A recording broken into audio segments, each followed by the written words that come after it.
It was a tough one in the Bayou City last night. After rallying for 5 runs in the top of the ninth off the Astros all-star closer, the quickly as Luis Valbuena hit a no-doubter off Ryan Madson, and the Astros walked off in Game 2. Today it's Kendall Graveman to the hill. The young right last night and add on to his 3-game winning streak in his final start before the break. It's the A's and the Astros. Game 3 of 4 is next.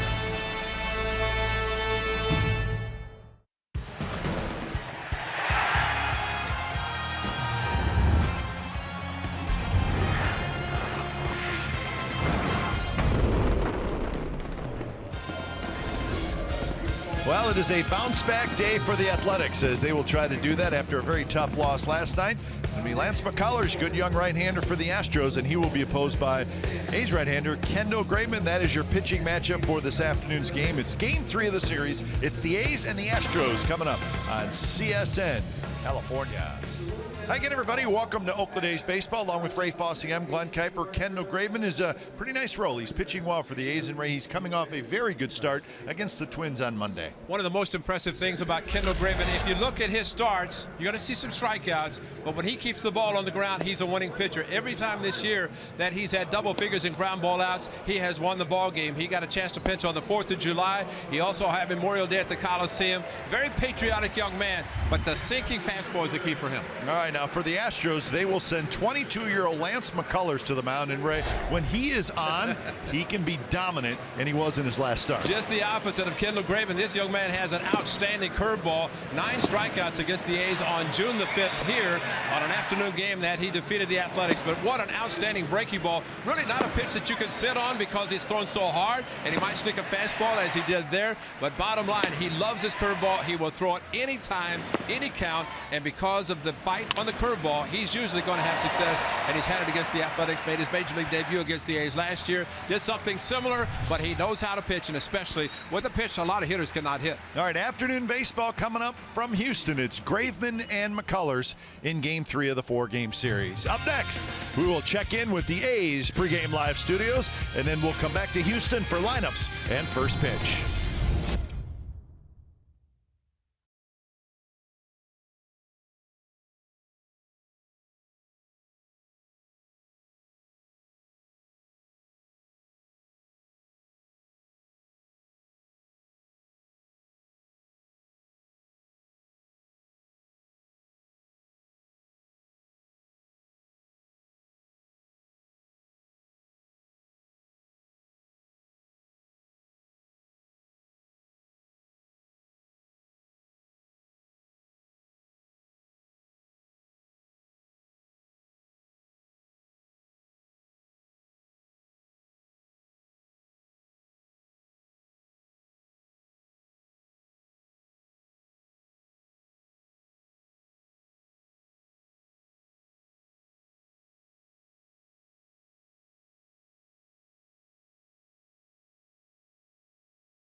Baseball on CSN California is brought to you by Jack in the Box.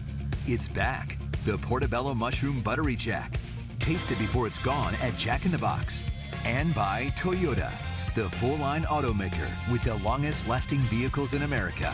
Toyota, let's go places.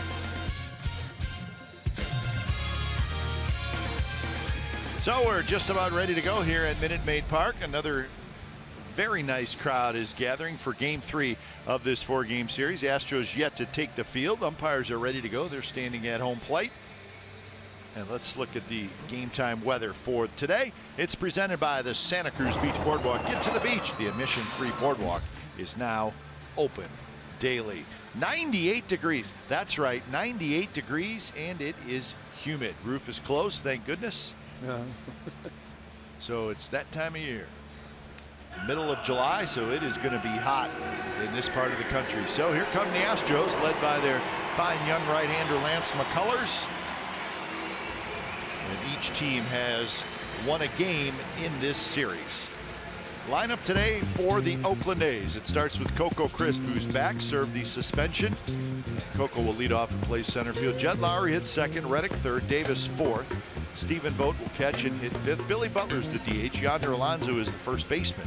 Marcus Semien is your shortstop, and starting at third base today is Tyler Ladendorf. And it will be the right-hander, and a very good right-hander, Lance McCullers, who made the start back on June the 5th against the A's. As we mentioned, made his major league debut against the A's last year on May the 18th, but he's able to throw an outstanding curveball. This will be his 10th start, 4-2 record for the right-hander. And as we showed in our open, the number of curveballs that he likes to throw, which in facing the A's, he struck out 9, struck out 5 in his debut, and going 4 2/3, but a good pitcher that seems like every time somebody pitches for the Astros, they say, hey, he's pitching great lately. And that's all we've heard in the first 3 games of the series. Defensively, Marwin Gonzalez starts at his 3rd different position in the series. He'll be in left field today. Carlos Gomez is in center, Jake Marisnick's in right. Valbuena, Correa, Altuve, and Reed on the infield with Jason Castro doing the catching. So McCullers, his last warm-up pitch, and we're set to go. Astros wearing the all whites, A's with the green tops and the gray pants today. So Coco Crisp will step in and lead things off for the A's. Coco serving that 1-game suspension last night's game, so he is back in there.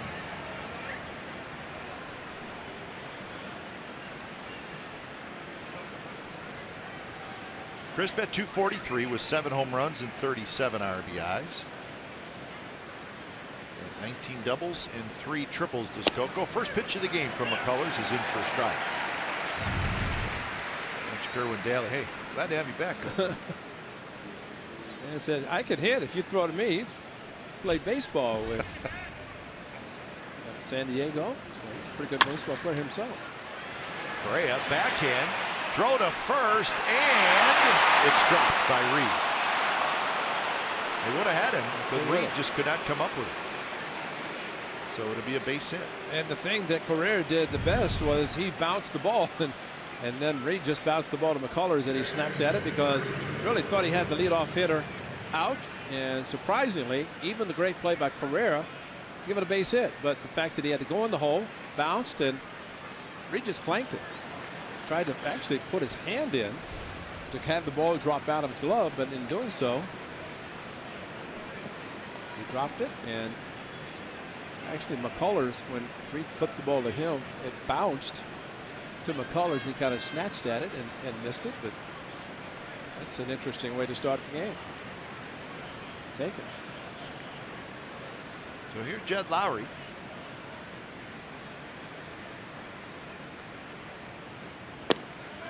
Lowry hitting .285, a couple of home runs, 25 RBIs. There's Kerwin Daly. Dick Carapaz at first, DJ Rayburn at second, Bill Wilkie, the crew chief, is down at third. Kicked around the idea of different umpires wearing that hockey style mask, and we knew there's some that do. Kerwin Daly does. And he Lots should. of protection there. Absolutely. He's got a dull finish on the helmet, which is kind of a good look. It's like some of the cars that you see that has that same dull black look instead of a sharp shiny. But protection as much as they can get because they deserve it. They need it. Lowry slaps it foul. As a reminder, when the A's faced the Astros and McCullers back in early June, the A's actually had an early 2-0 lead against McCullers, who struggled in the first inning. And the A's could not do anything after that, and McCullers ended up winning the game.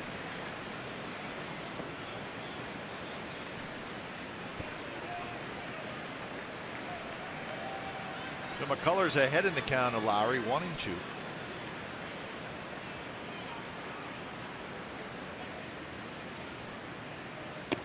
That one pops off the glove of Castro, but he scrambles after it. Crowd still filing in, but it's going to be a nice crowd today.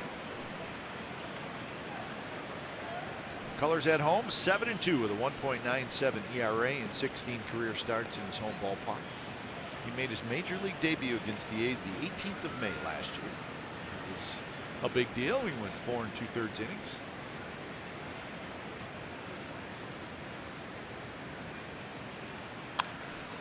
He's not a secret. He's been on everybody's radar for quite a while, meaning he's been one of the Astros' top prospects for really ever since he was drafted. He was the 41st pick in the 2012 draft out of high school up in Tampa area. His father was a big league pitcher, so it was just a matter of time before he got to the big leagues. And still young, just 22 years old, but he's pretty good. Strike 3 called with a fastball at 94 miles an hour.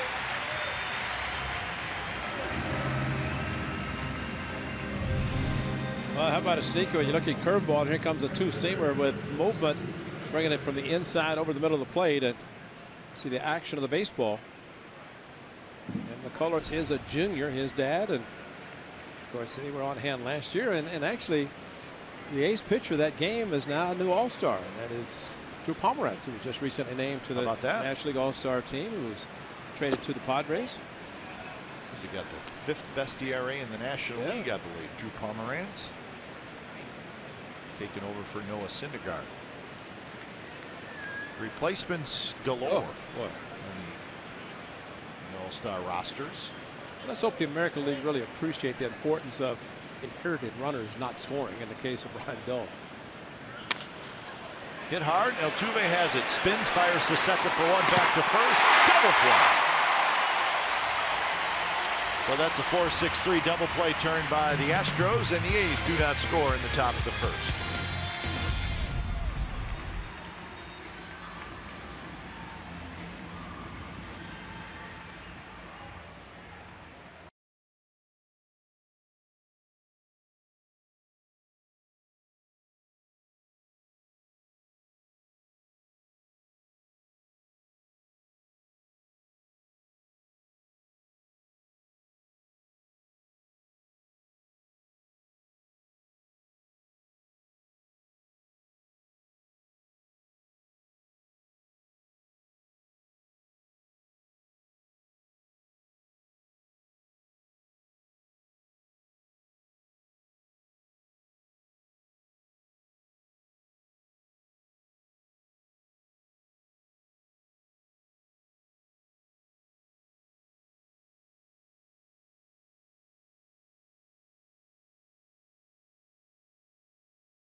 And here come the Houston Astros. And here's the lineup for Houston.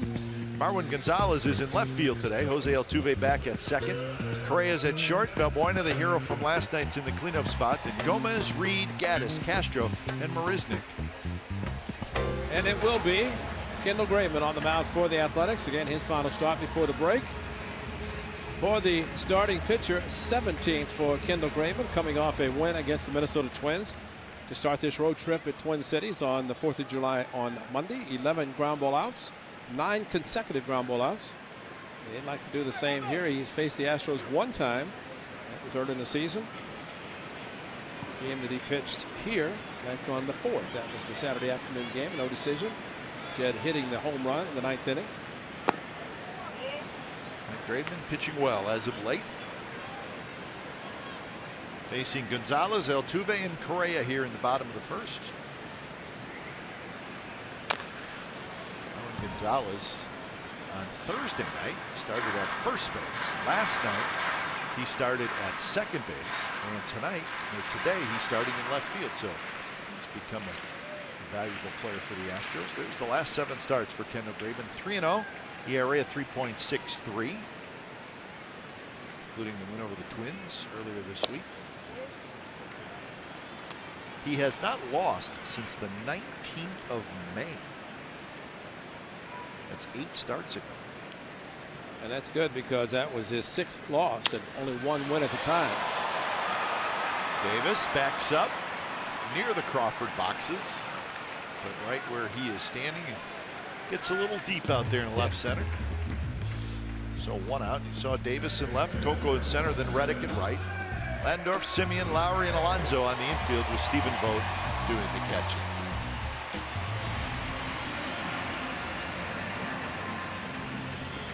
So here's Altuve doing a little yard work.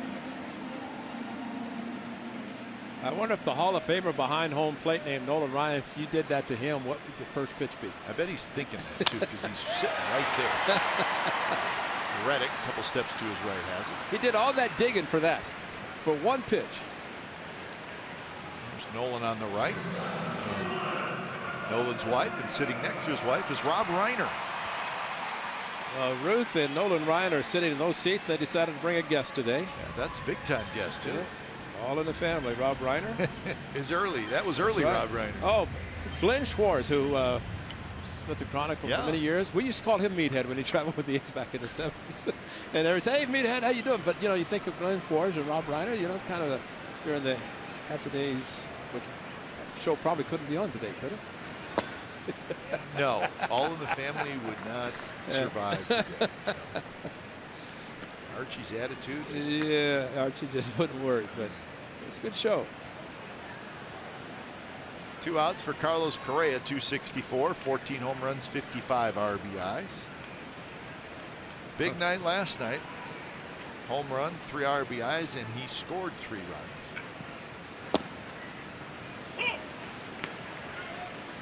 And the recipient of the 3-2 curveball that Stephen Vogt said today that he got crossed up, but he couldn't handle it if he'd known it was coming. Bounced that far out in front of home plate. Turned out to be a big play. Would have been the second out of the bottom of the 9th inning. And instead, it gave the Astros another base runner. But to Stephen Vogt's credit, came clean on it and said, "Hey, I made a mistake." Yeah. But you're right. It was. I think it was going to be it was a sharp breaking ball in the dirt. Pop-up foul. This is the play we're talking about. This happened with 1 out and a runner at first in the 9th inning. The curve ball, and it took a big bite in front of home plate. And you know, the thing that Stephen said, if I'd known it was coming, he said I could have set myself up dead and blocked. I said, Vogt, I said, you're a good catcher. You couldn't have blocked that ball. But you know, I think just as important, and they're talking about right now the signs. Matson and Vogt were talking last night. Landorf's throw up the line a little bit. Alonso grabs it, puts the tag on, side, retired. So a 3-up, 3-down inning for Graveman. No score after 1.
Insider Podcast is live on CSNCalifornia.com. Each week, our A's Insider Joe Stiglitz talks baseball with players, coaches, special guests, and more. This week, Joe's guest is A's third baseman Danny Valencia. The A's Insider Podcast with Joe Stiglitz. It's available on CSNCalifornia.com and on iTunes. Second inning, Chris Davis steps in against McCullers. Fastball outside. Davis, Vogt, and Butler here in the second inning.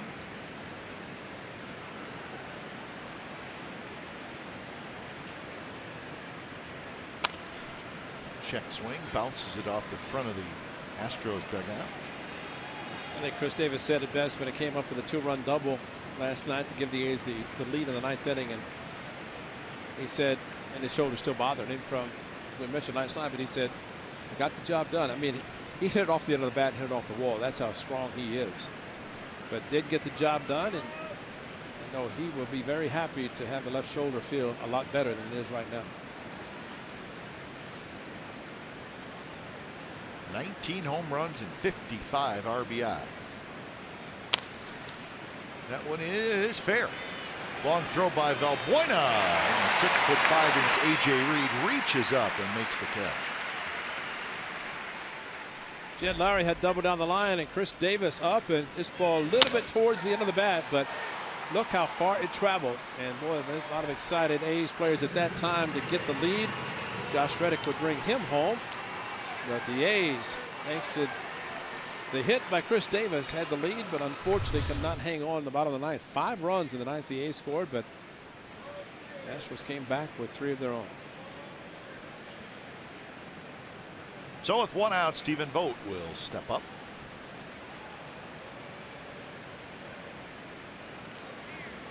Vogt at .270 with 6 home runs, 25 RBIs.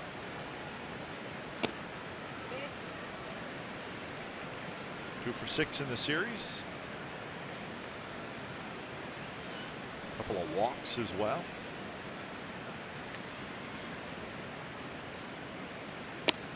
So Vogt will hightail it out of here after the game tomorrow and get to San Diego. And have at least 28 people cheering for him. I was going to say, he's got family and friends to meet. A whole bunch. Well, it sounds like he's expecting a large group. And yes. Visalia, is that? Visalia is where he grew up, 5 hours from San Diego. So yeah, he's far. It's different than flying to Cincinnati. Exactly. So his parents, his brother coming in, they'll just divert south a little bit to go to San Diego. Hits this one well toward the Crawford boxes. Gonzalez turns around, and that baby's gone. So Stephen Vogt homers, and the A's have a 1-0 lead. So home run number 7. One of the first of the month of July. June the 24th at Los Angeles, at Anaheim actually. So Stephen Vogt, and not many will go oppo. This is the first one. All 6 home runs have been hit to right field, but take advantage of the Crawford boxes, stay back on a fastball, and loft it into the seats. And if you're an all-star, that's a good way to play your final weekend before the Midsummer Classic. And just into the Crawford boxes. That's great. Look at beauty. First one we've seen in this series. Yeah. The boxes, right? Comes from a lefty.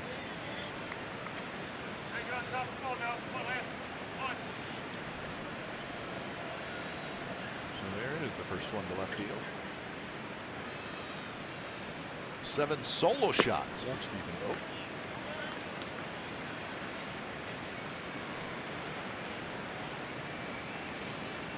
So 2-0 to Billy Butler. 3-0 to Billy Butler. That is just the 2nd home run that McCullers has allowed this year in 54 innings. But it was on a fastball, and that's unusual because we've seen so many curveballs coming from him. How about Billy Butler with a green light on the 3-0, gets a fastball. Yep.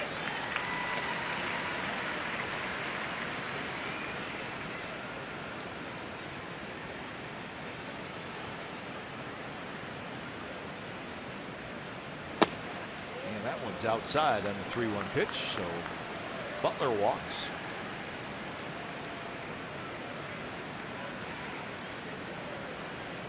And now Yonder Alonso will hit.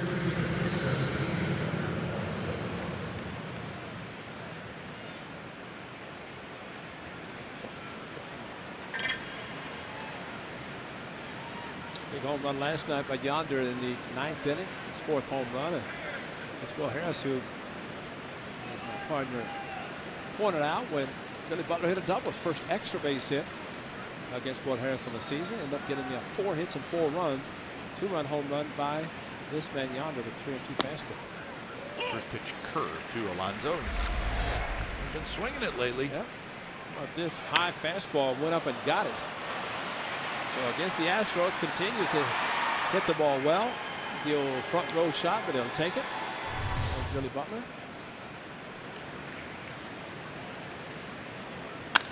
And there's a shot left field, and that'll get down for a hit. Backhanded by Gonzalez. Butler to second. And the A's have 2 on and 1 out with a run in. Remember that game, Cat, that McCullers pitched against the A's, and it was Alonso who blooped a ball into left field, scoring 2 in the first inning. It all looked great, but did not last after that. So another fastball and another opposite field. So maybe the A's hitters realize that he throws a very good curveball, and fastball is hit late. Stephen Vogt a home run. Now Yonder, another lefty going to left field. So Alonso now 15 for 31 against the Astros this year. That's the real deal, folks.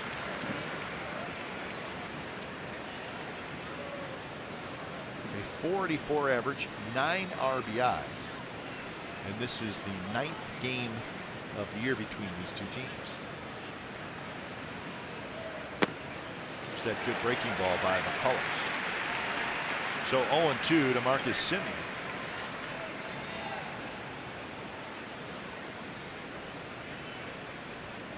McCullers might just can the fastball for a while.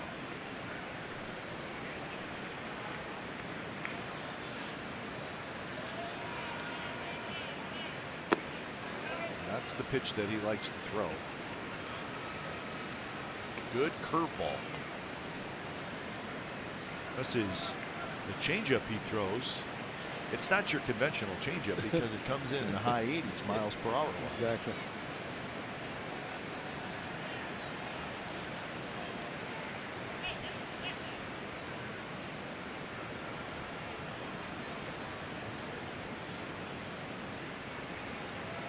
Semien 1 for 6 in the series. That one hit a home run.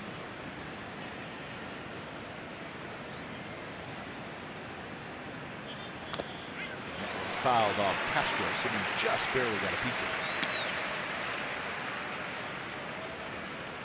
it. 47% of his pitches are curveballs.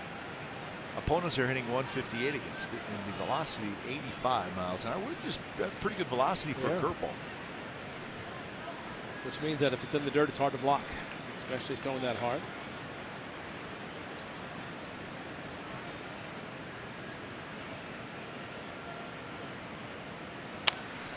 Fastball, foul back. Interesting note on his last start, McCullers, which was against the Mariners. He had 18 swing and misses on his curveball. That's the second most by any pitcher with that pitch in 8 years. So 18 swings and misses on a single type pitch. That's a lot.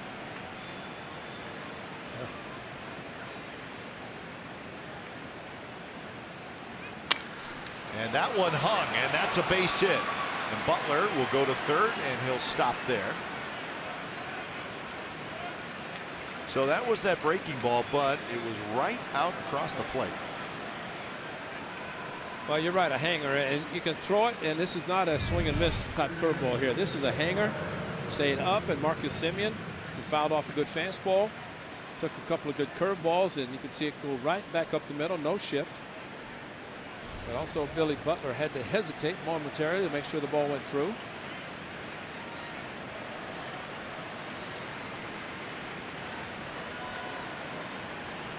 Second most by any pitcher in the last 8 seasons. A.J. Burnett is the only other guy to have more strikeouts with his curve, or more swings and misses, excuse me, with his curveball. Here's Tyler Ladendorf.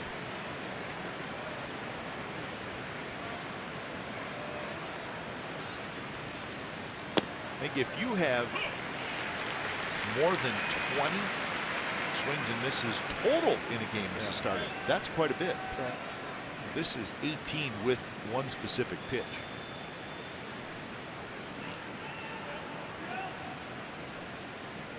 Well, Landorf has good speed, so ground ball pitcher plus a strikeout pitcher for McCullers.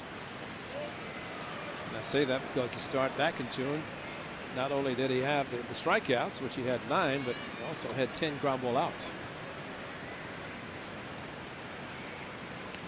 So the 21 outs recorded, that's pretty impressive. But the strikeouts coming on the curveballs, and probably a lot of those swing and misses we showed on our open. Missed again, 2-1, 95 miles an hour.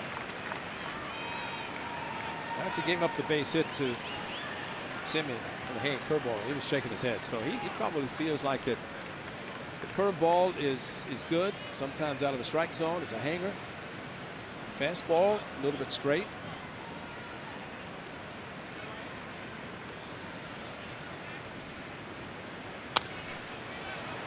Pop-up should reach the seats. So 2-2 to count. Stephen Vogt with a home run in this inning to give the A's the 1-0 lead.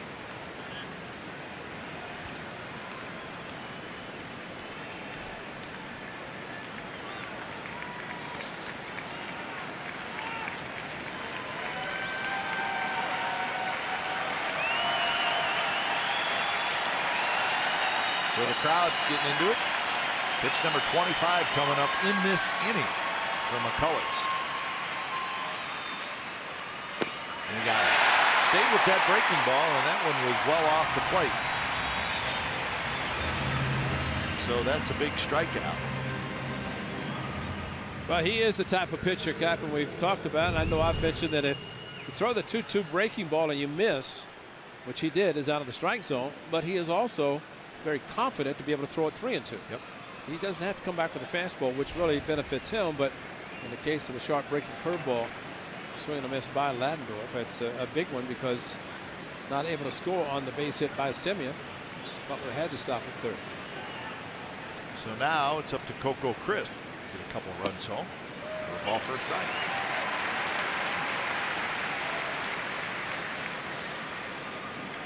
Coco with the bases loaded this year.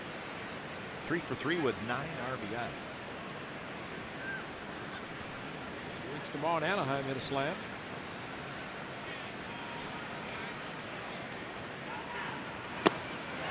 And it's 0-2.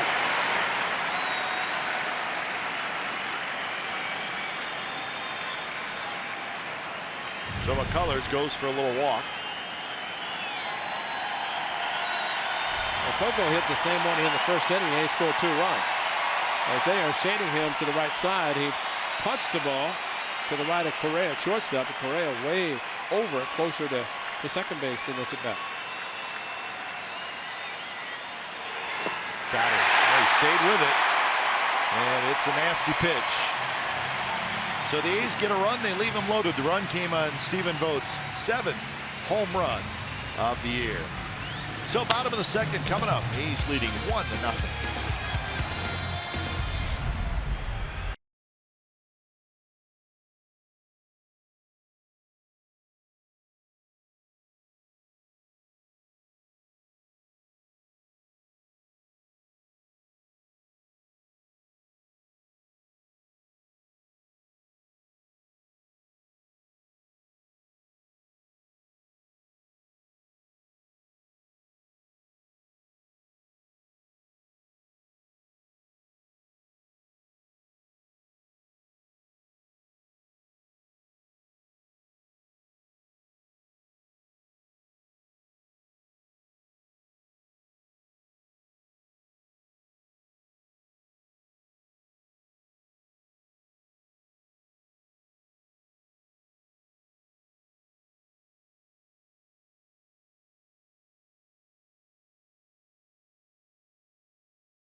Astros nothing, bottom of the second inning. I'm guessing they're twins. Well, one better unfold the arms or fold the other should unfold the arms. They're supposed to be alike. They have the same uniform on, which is good. So Valbuena, Gomez, and Reed for the Astros here in the second inning. Stephen Vogt's home run has given the A's the 1-0 lead. It's a good sinker there. Graveman, 91 miles an hour. Valbuena, 12 homers, 36 RBIs after his game winner last night.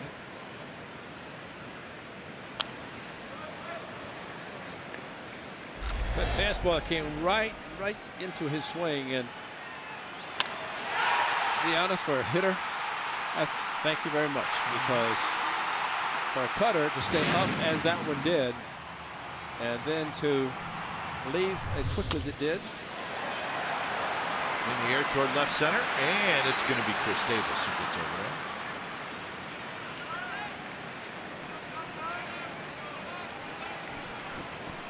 Yeah, it was a range of emotions in a very short time for the A's after taking the lead.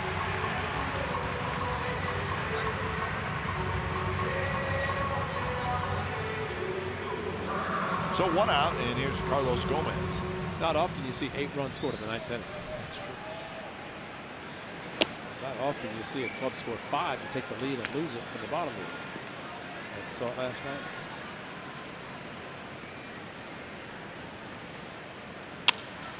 There's a shot foul. Gomez is known to be a little bit different, I guess you could say. He walked to the plate. He stared down at Gary Pettis before he stepped in the batter's box, as if to say, give me a sign. For what? You're not going to get a sign before you take the first pitch. But I think it's, and you see it, hitters do that, and not to the extent that Gomez did it, because he just kind of stood there and stared, but it almost seems like it's like almost just a natural baseball thing to get in the box and look down at the third base coach, even though most of the time you don't really even need to. Gary had his back to him. Coco backs up, he's got it. But if you do see it a lot, where a guy will wait and look down at the third base coach. But you know, for no reason. And you're right, it's a baseball thing, but leading off, you know, the take sign probably is given less than any sign from a third base coach. Yeah, and this is the big leagues. They're probably not going to get takes. I mean, if 3-0, you look down to Gary Pettis in this case, he might give you a don't swing. Yeah. But more cases than not, it's going to be 3-0 if you feel comfortable and you get a good pitch, let it go. 0-1 to A.J. Reed, so 5 in a row retired by Graveman to start the game.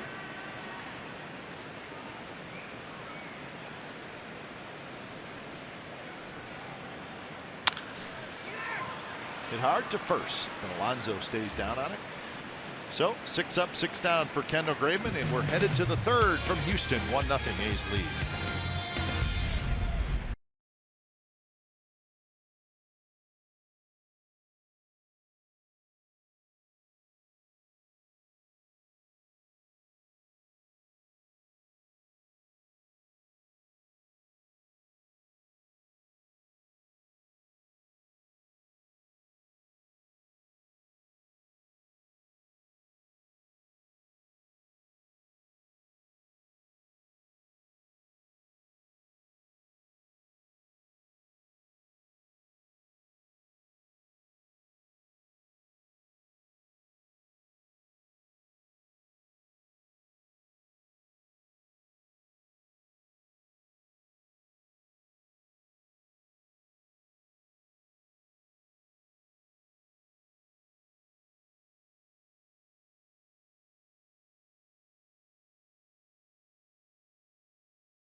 California is brought to you by AAA. Get a free Ace Cap. New AAA membership. Visit a participating AAA branch by August 30th. Restrictions apply.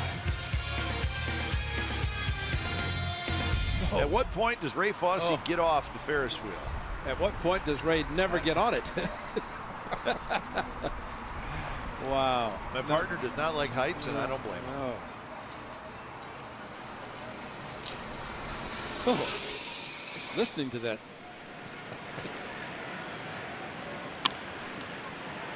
Lowry flips one to left field. Diving play by Gonzalez, and he caught it. Everywhere, isn't he?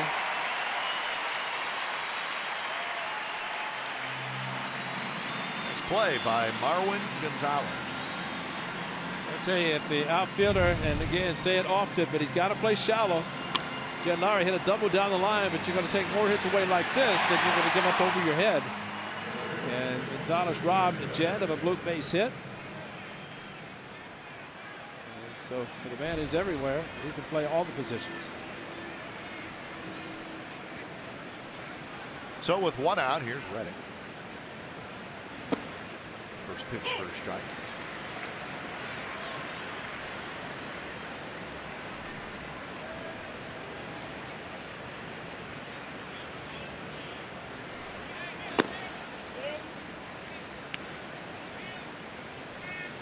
Reddick hit into a 4-6-3 double play in the first inning.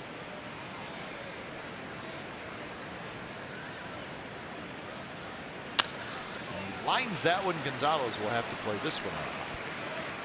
So Reddick has the 5th hit in the game for the A's.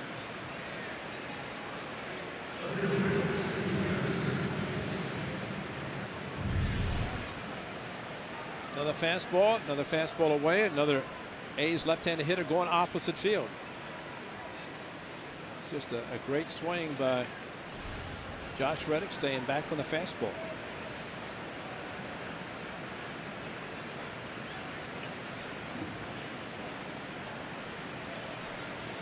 Chris Davis grounded to third in his first at bat. Called the ball. Yeah, you could hear it. That was first base Vic Carapazza. Got some quiet in here. I heard ball, and I started looking around at the umpire to see who said it. Must not have stopped. Here, Vic Carapazza called it. I mean, that, to be honest, that looked like a stop.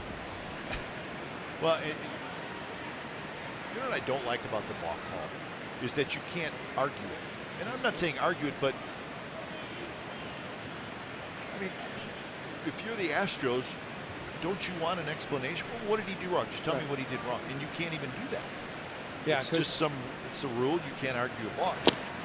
You know, we show a replay, but I'll be honest with you. If that happened, it's usually because he doesn't stop, but he stopped enough. He stopped up top, it looked like. Exactly, and it looked like he stopped enough. I don't know. The balk call to me is one of the largest gray areas in the baseball rule book. Especially if you have a run at third. But you should be able to at least find out. I mean, if you're the pitcher, you're saying, well, what did I do wrong? I just want to know what I did wrong. It comes to the set. Now, everything. Well, you know what? I wonder when it came set at the waist, but he does it the same every time. And that's the key. If you do it the same, it should not be a balk. But I guess Vic Carapazza will explain it after the game.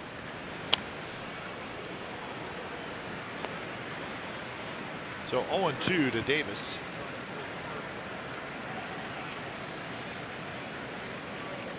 See, Rob Reiner's asking Nolan, well, now, what the balk thing? What?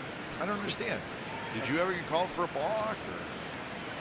And Ruth is sitting there saying, Rob, go back to All in the Family. Yeah. Go ask Archie. Can't believe you two guys are talking about the balk. And I'm stuck in the middle.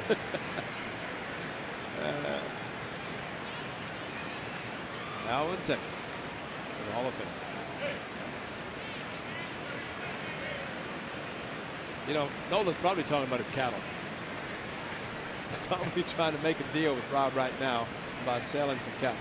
A movie idea. Yeah. Round up. Let's go round them up. Brent Strom has noticed something, and maybe, I mean, it's 0-2. Some pretty good breaking balls to Chris Davis, and now Brent Strom out to talk with him.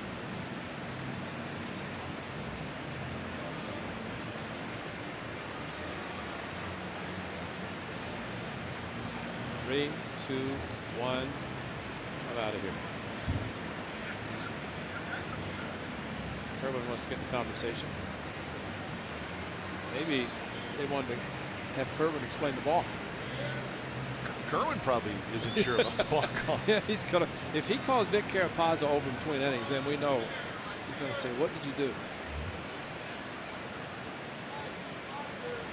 Kerwin teammates with Steve Sales and the late Tony Gwynn down of San Diego baseball team. So a pretty good athlete himself. Backhanded by Castro. 1-2 the count. So Reddick, the runner at second after his 1-out single and the balk call.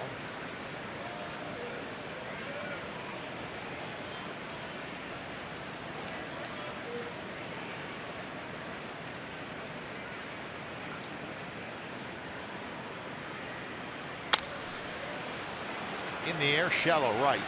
Marisnick waits, and he has it. So 2 away here in the top of the third. And that'll bring up Vogt.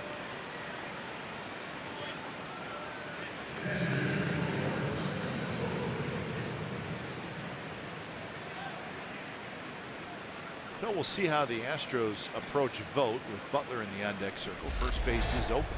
2-strike fastball, and not a swing and miss on a curveball. Instead of fastball into the Crawford box. It's just over, and the fan, oh, don't let David Redetti see you.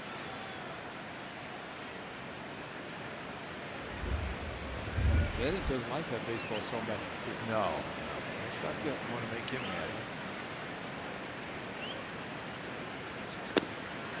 Good breaking ball there for a strike to Vogt. 7th home run of the year. Yeah, he might not get another fastball. I mean, McCullers has seen his fastball is hit by the left-handers to the opposite field. Good curveball to the right-handers. Struck out Ladendorf for one. Also, Coco, the switch hitter from the left side, struck out.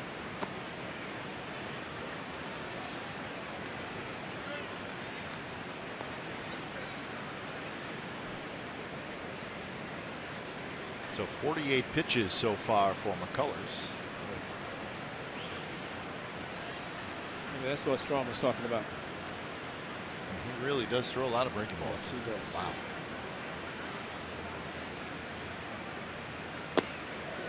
And I only say that because he has a good fastball. That moves nice. Yeah. You're right. And that good fastball there. And maybe Steven was sitting curveball, got another fastball, and now he'll sit on anything, whatever McCullers might throw. 1-2. Good take there by Vogt. 1 walk, 3 strikeouts so far for McCullers. Well, with the right-hander, and you're right, Cat, how they approach Stephen Vogt, the lefty, and Altuve in shallow right field. Correa, first base side of second. Yeah, so that must mean he's going to get a lot of curveballs, or they expect Stephen to even pull the fastball if he gets one. And he bounces it through the left side, and that's a base hit. And that's going to be another run for the A's as Reddick comes in to score, and it's 2-0. It was nothing but just a ground ball right to the shortstop. But the shortstop was nowhere to be found. And you can say all you want about this, yes, but I still think, Pat, that you get 2 strikes on the hitter, he changes his approach. Look how long Stephen Vogt waited. And especially with a fastball, that's a ground ball to the shortstop in normal position. And while shifts are great, but that case right there, Stephen just delayed his swing and just guided the ball into left field with nobody on the left side except the one third baseman that vacated the shortstop position. As we showed you last night, the Astros shift more than any team in the major leagues by a pretty large amount.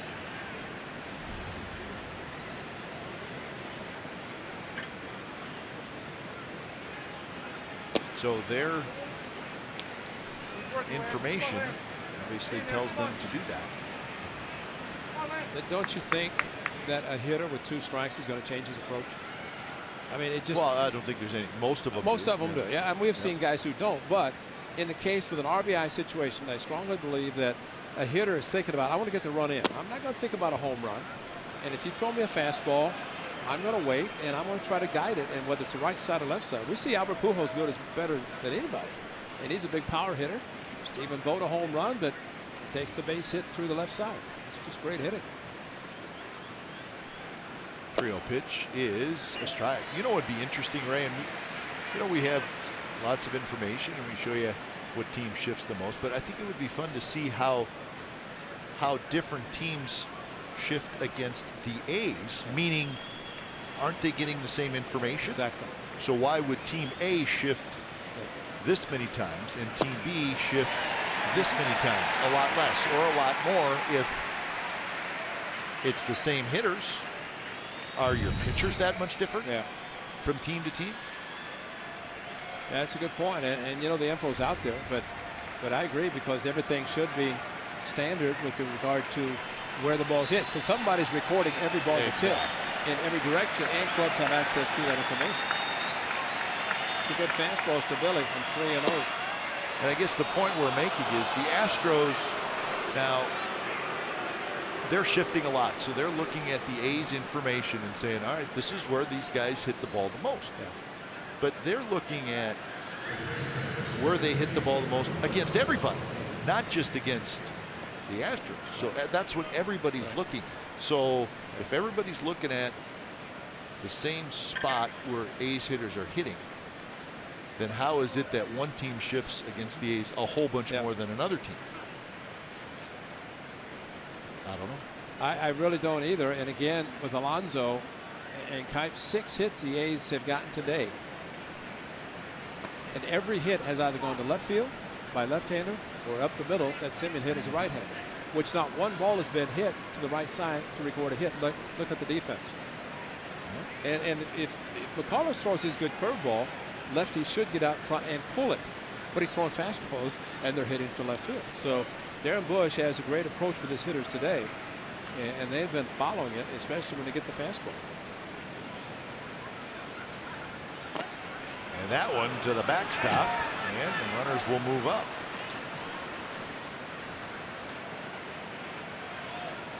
McCullers just looks a little uncomfortable in this inning. Well, overthrew this fastball big time. I mean, that almost, well, it did hit the right foot of Kerwin Danley.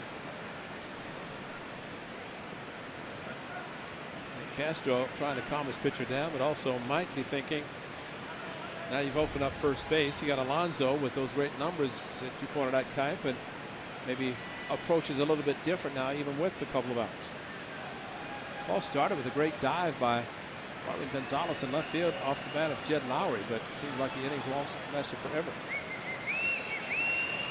That's right. And then the ball put Reddick in scoring position, and Vogt brought him in. And now it's 3-0. Now McCullers kind of all over the place. And if it's a tough time throwing strikes, then you're concerned that if you load the bases, pitching out carefully, can you throw strikes to the next hitter, who's Marcus Semien? And that one's low, and it's back-to-back walks.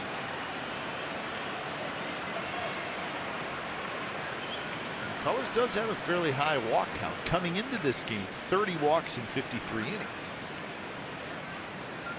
Yeah, that's a lot. So he's got his catcher talking to him, third baseman talking to him, and he probably wants to tell everybody, leave me alone. Yeah, exactly. Let me try to figure it out myself. I do not need to hear from my third baseman. Right? Pitching coach, that's right. Pitching coach, catcher, third baseman in this half inning. And a curveball that missed high. So now Marcus Semien ahead in the count. He's lucky that ball wasn't scorched someplace. That was a hanger like Marcus hit his first time. Missed again.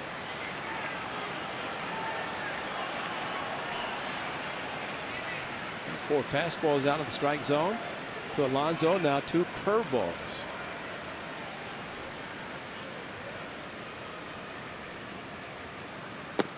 He stayed with it. How about that? 3 straight breaking balls. Well, his fastball is all over the place, so I'm really not surprised he drops this one in perfectly. And Semien looked like he was taken all the way, which wasn't a bad idea. And that one misses high. 4 straight curveballs. The one he threw for a strike, he got on top. That one he just threw, he dropped his elbow and it got under it and lifted up and out of the strike zone.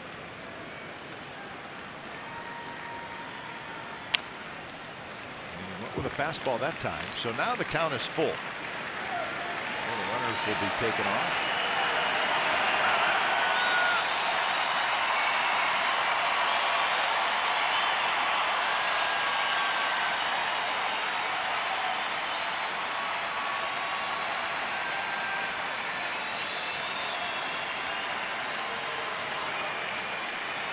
McCullers kicks, runners go.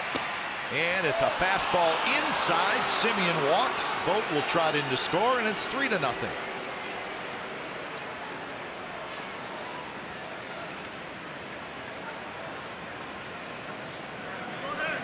Three walks in a row. And Scott Feldman, the former starter, starts to warm up in the bullpen. He is now pitching out of the pen. So if you're Tyler Ladendorf now, you got all curveballs. Your first at bat, sit curveball. And sit to the point where you swing at strikes.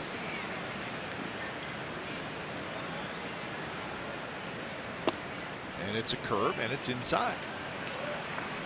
It's a good bat by Marcus Semien to take the 3-2 fastball. He got one 3-1 and 3-2, but his success hitting with 2 strikes has been off the charts, and so he took it as if he wasn't going to be overly anxious with it. Fastball in for a strike at 93 miles an hour. Butler at third, Alonso at second, Semien at first. And another fastball for a strike, and now it's 1-2.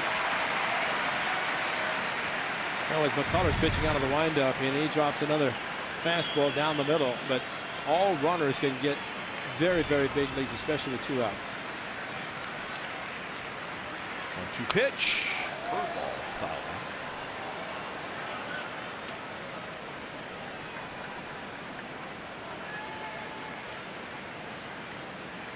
.71 pitches now for McCullers. 34 in this inning alone. Strike 3 called on the outside corner. Looked like it was a little outside. The A's get 2 runs.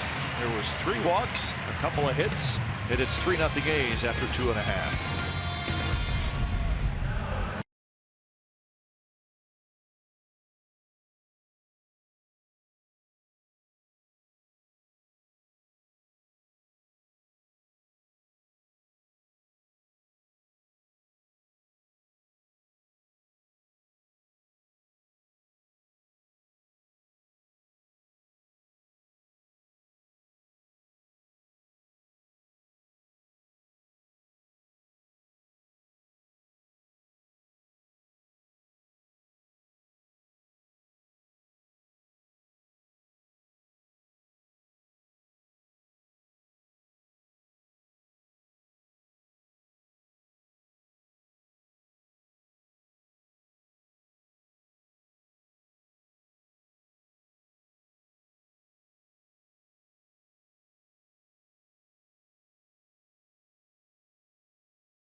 Bottom of the third.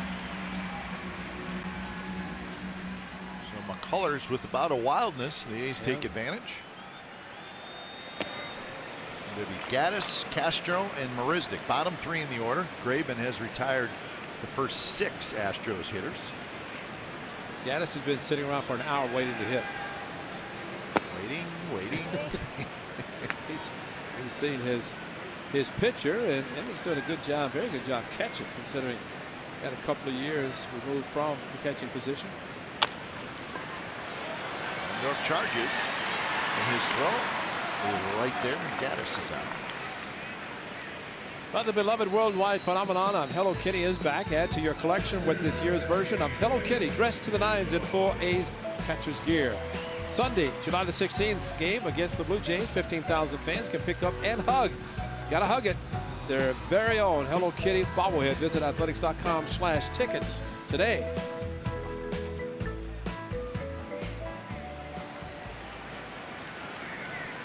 So with 1 out, here's Jason Castro.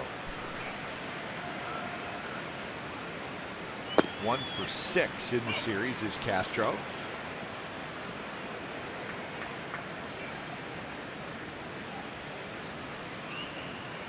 Really, for the second straight year, Castro's offensive numbers are down.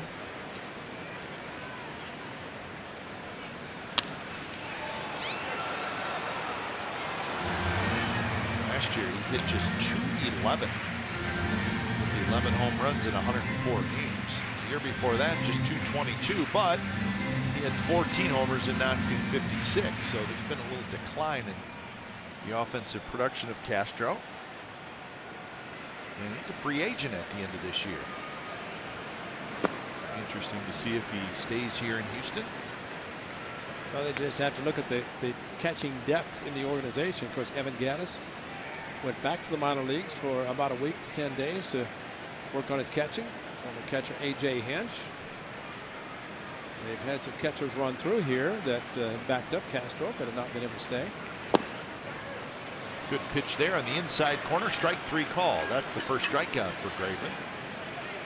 And that's a good two-seamer, type. The side to side, you know, have the sinker that goes down for ground ball. Watch this movement kind of left to right as you're looking at it. A lot of movement. You want to buckle the knees right there and then catch the inside corner or enough. And Castro didn't think so. Didn't think so on the first strike, but Kendall Graveman got the call.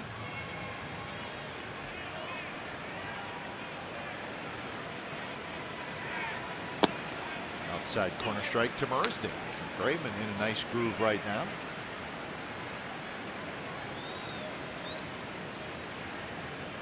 Marisnick playing right field. Colby Rasmus out again today with that inner ear infection.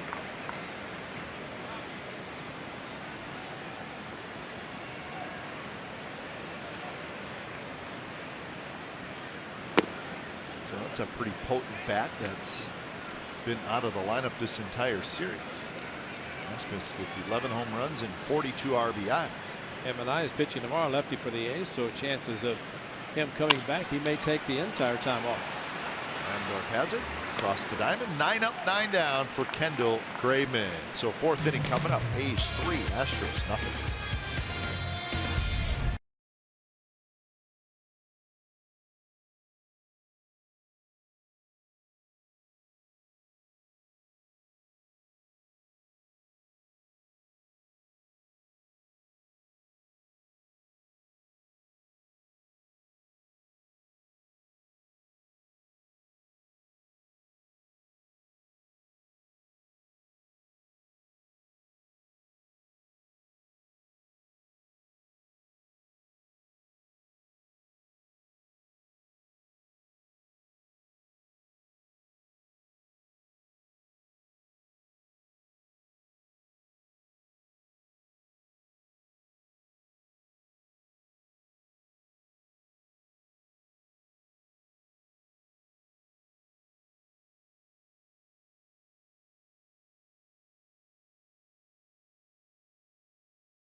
TSN California is brought to you by PG&E, together building a better California. That's Milwaukee cake.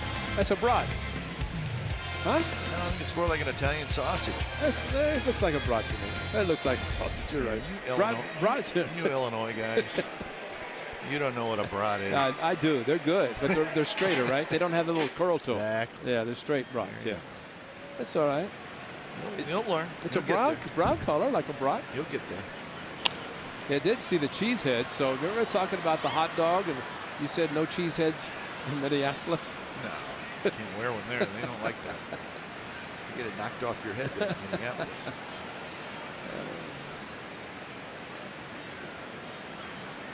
So top of the order for the A's. And they have made Lance McCullers work the last 2 innings, and they're going to make him work again. As Coco with a line drive base hit leading off the top of the 4th. Coco got a day off yesterday and probably did the right thing. Just took the suspension, got a breaking ball there from McCullers, not the sharp breaker, and pulled it into right center. Coco got a chance to come out and work out yesterday and then go back to the hotel. So 7 hits now for the A's against McCullers, and he has walked 4. Lowry steps in.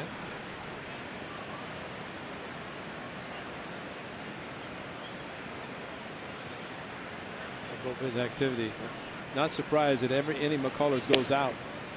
It's going to be somebody loosening up in the bullpen, just because, you know, the A.J. Hinch wants this game to get out of hand, and the A's have left the bases loaded each of the last 2 innings. Wow, this is amazing that he's up this early. That is Tony Sipp. Feldman was up last inning.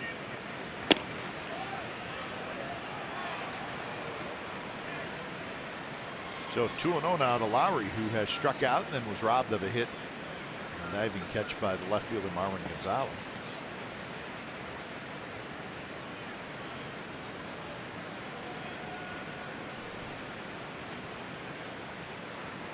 So Lowry is 3 for 11 in this series against his old team, the Astros.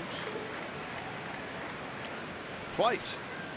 Yes, twice. That's right. So he's been an Astro twice. He's been an A twice. Yeah. And traded to the A's both times. Signed a free agent contract with his hometown team.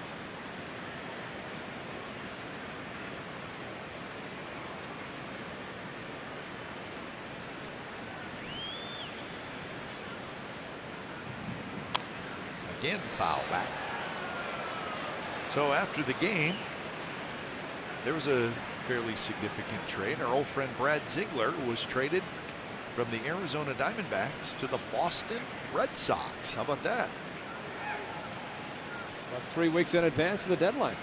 So Ziegler, who is a free agent at the end of this year, and his name had been thrown out there, a lot of baseball trade rumors, and it was the Red Sox who jumped on it early, and they get pretty good reliever in Brad Ziegler, who was closing for the Diamondbacks as Lowry swings and misses. And, you know, coincidentally, Kimbrel goes on, or at least injured his knee. Yep. And so maybe that was in anticipation as a setup, but now to close as a breaking ball. Good one from McCullers for a strikeout. But I think it's always interesting, and that was actually mentioned, that Brad Ziegler, who's happy to be in Arizona as a closer, but there was talk that as a free agent, he could go to the Red Sox and then sign back with the Diamondbacks as a free agent. We've seen guys do that. But he's also interested in checking out free agency, as guys like to do for the first time, just to see what it's like. Well, and the Red Sox did end up putting Kimbrel on the disabled list. He has a meniscus tear in his left knee, so he's going to be out a little while. 3 to 6 weeks is what they're saying. And who replaced him in the All-Star team? Yeah, that note. Yeah, Aaron Sanchez from the Toronto Blue Jays. That just came across. So Aaron Sanchez, who's really having a terrific season as a starter for the Toronto Blue Jays, he is going to be an All-Star in place of Craig Kimbrel. So again, that was just announced about 10 minutes ago. But the Red Sox, who are just a couple games out of first place in that tight AL East. Carson Smith, who was only going to be their setup guy or important part of their bullpen, he had Tommy John surgery, so he's out for the year. They were saying Tozawa, he's got a little shoulder soreness, so they're being real careful with him. And now Kimbrel on the DL. So Ziegler to the Red Sox. And they're still looking for a starter. No question. Which everybody seems to be.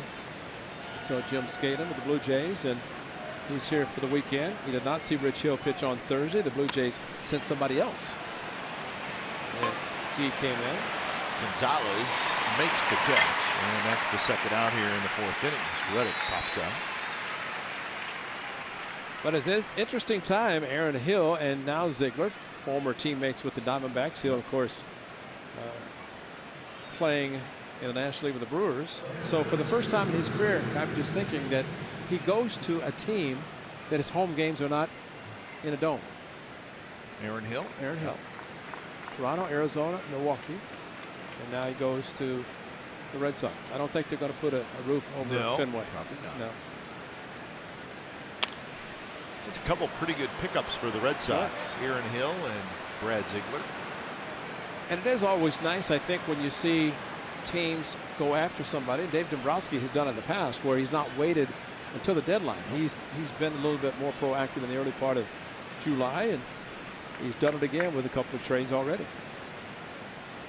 A couple of minor leaguers, minor league pitcher, minor league infielder went to the Diamondbacks. That's got to be sad for the Diamondbacks who started this season getting Greinke and thinking they were going to be at the top of the division, and now they're trading their closer. And they are at the bottom of the division.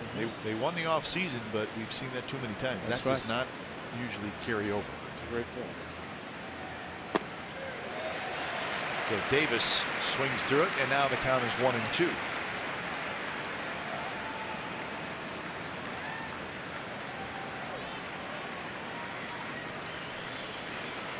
Crisp led off the inning with the base hit.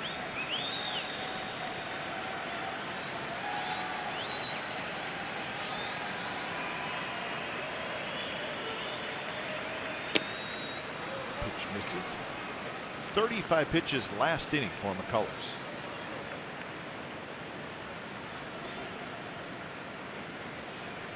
Still fidgeting like he's just not comfortable. 10 in the first, but after that first inning, which he got a double play with Reddick hitting a 4.63 double play, but since then out of the stretch a lot. Pop up into the seats.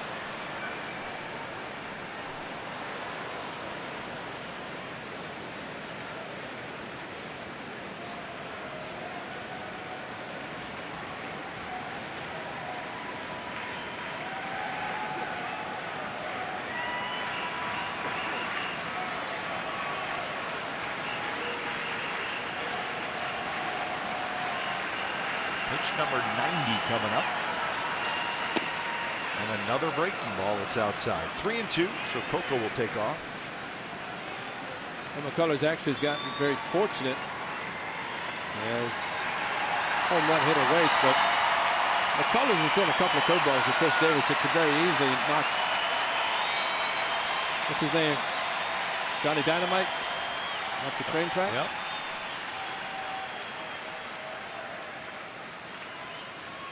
Coco runs, and the ball is hit high and foul down the right field line into the second level.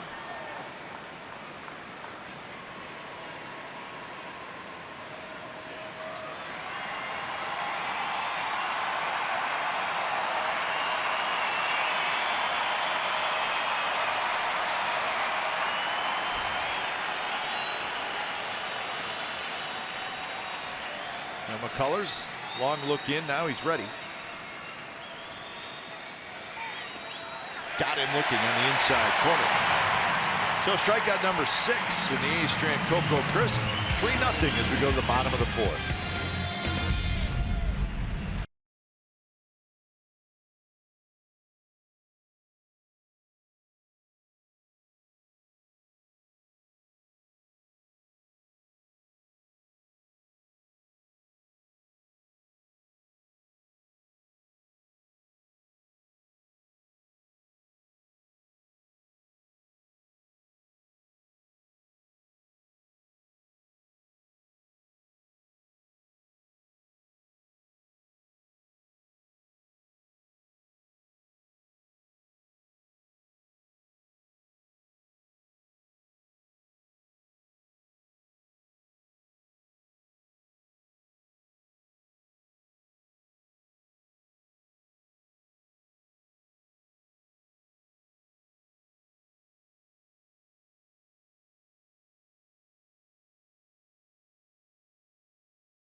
Banquet beer. On this date in 1988, Nolan Ryan becomes only the second hurler to win 100 games with a team in each league when the Astros beat the Mets 6-3.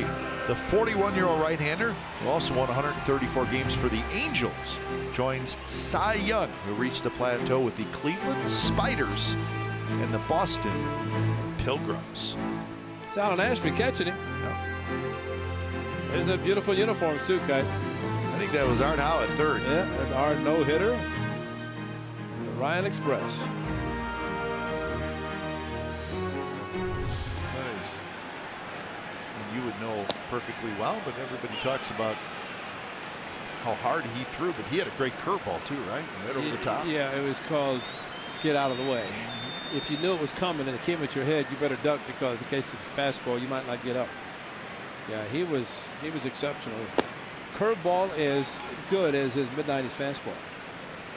And I always thought the thing that disappointed me and upset me most, that he grunted every time he threw it and just scared you to death. Sure. You know, as he stood out there. Did you tell him that? No, because he drilled me once and I didn't want him to drill me again. Fortunately, he got me in the leg and not someplace where it really hurt.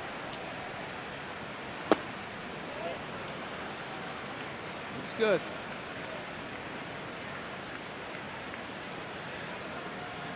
Tell the story that Alvin, Texas, where he grew up and still lives. He go to the show. He's so popular that he sent his wife Ruth in to get the tickets.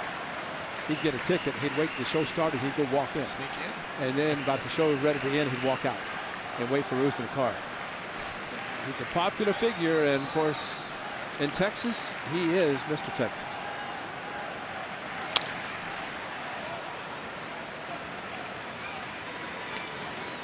Well, how good was he? There you go. 5,714 strikeouts, 7 no-hitters, 324 career wins. Mets, Angels, Astros, Rangers. Look at the complete games. 222. Never won a Cy Young.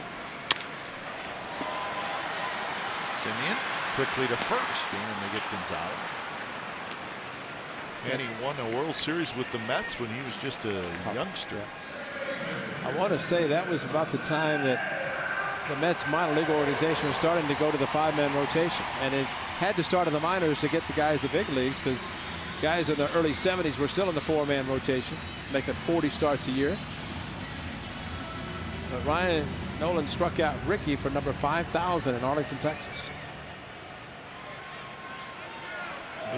Was it Jim Fregosi he was traded for? Yep. So nothing against Jim Fregosi. He was a very good player. But the Mets traded him, traded him soon after '69, right? Yeah, and you know, at the time, Nolan, there's no doubt at the time that there was any thought that he would end up the way he was. No. That he did end up. He was a little wild, right? Very wild. I mean, he got wild even when he had control, which really scared you. But I mean, he was a competitor. Softly hit into the glove of Lowry. Altuve's out. So 2 outs here in the 4th inning. Greater coverage brought to you by T-Mobile. Most home runs as a shortstop in Houston history. Well, he just got here last year. Wow, that's amazing. Hometown heroes. So he's going to pass. Next home run will pass Adam Everett, but I don't think his record will be touched, considering, I mean, he's a franchise player. I doubt that the Astros would even consider letting him leave. Well, that great baseball question, which you throw out all the time. There's not a right or wrong answer, but if you had one player to start your team around, any guy, who would you take? And of course, there's different answers you can give, but his name may come up. Well, considering he does something like this against Daniel Mengden, that was a 3-0 lead for the A's, and very quickly became 3-2, and that was his 35th in just his first full season. Came up during the season last year. And actually, let's talk to Jed Lowry, because actually Lowry's on the disabled list. If he doesn't go on the DL, maybe Correa stays in the minor leagues for another year, or the rest of the year. But Jed went on the DL. Correa came up. Jed moved to third, second, now to the A's. And Correa is a fixture for a long, long time.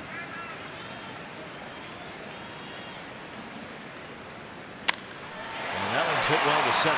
Coco hustling back to his left. He waits. He's got it. 12 up, 12 down for Kendall Graveman, and we are moving to the 5th inning. 3-0 A's.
The fireworks show on Saturday, July the 23rd. It's presented by Lagunitas. The legendary concerts at the Coliseum. There were a bunch. It featured Rolling Stones, David Bowie, The Who, U2, Led Zeppelin, and many more, all photographed by Michael Zagaris. The fireworks show will be set to music from select Day on the Green performers, and fans can watch the show from the outfield grass. But you know, as always, on-field capacity is limited. Get your tickets today at athletics.com/fireworks. Sam Bowie, David Bowie. That's right. That's what you have to remember. Sam Bowie was the basketball player taken ahead of Michael Jordan. David Bowie, the late great David Bowie. That's right. And Tony Sipp. Tony Sipp, lefty in the game. And once again, he's in the game. Maybe for a little while. Who knows? Facing Vogt, Butler, and Alonso when it's time for change. Think Speedy Oil Change and Auto Service, your oil change, tune-up, and smog expert. So here is Sipp. He had a day off or a night off last night, so he's ready to go today. 35th appearance.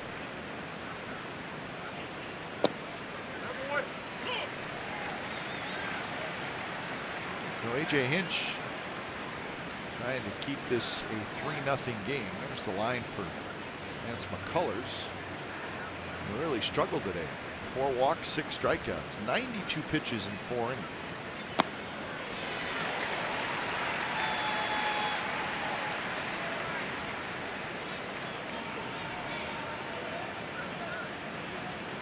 Last night, the Astros used 4 relievers, all right-handers. As Ray said, Sipp did not pitch.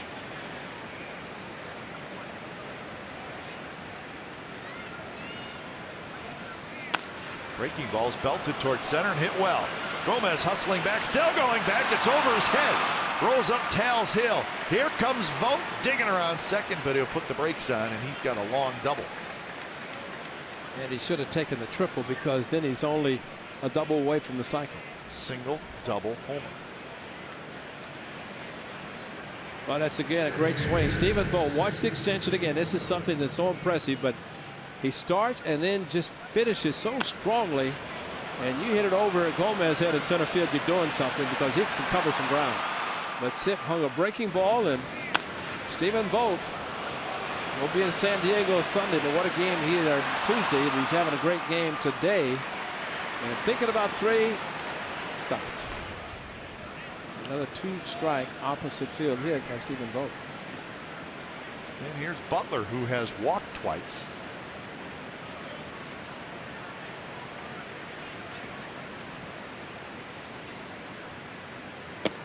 And Butler takes up and away.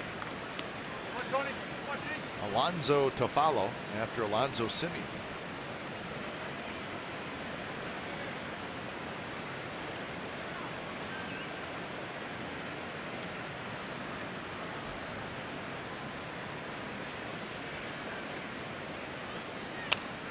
Good swing by Butler. Butler getting a start today against a right-hander, but now left-handers in there.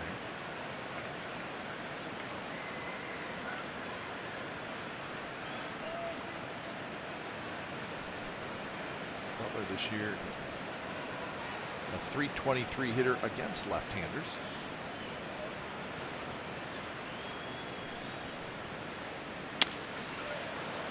In the air to right field. Marisnick waits. Marisnick has it. Vogt will bluff. Well, Butler is retired and Vogt stays at second.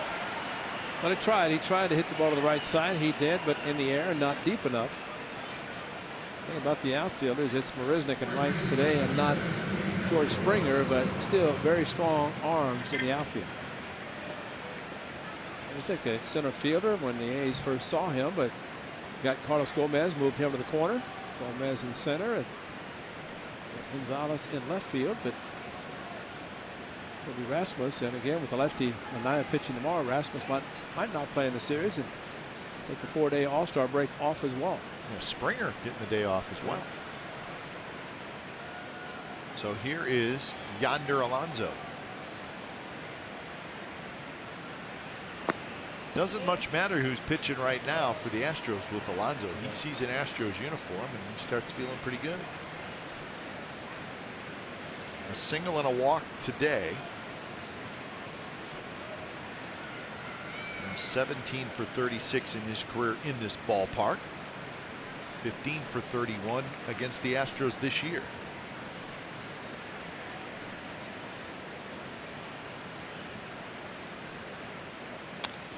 Good swing.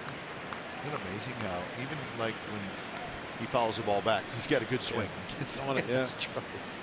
Well, the impressive thing last night too, the 3-2 fastball that he got from Harris. I mean, it was out of the strike zone, but that's the difference of a hitter looking for a pitch and getting it. They can expand the zone.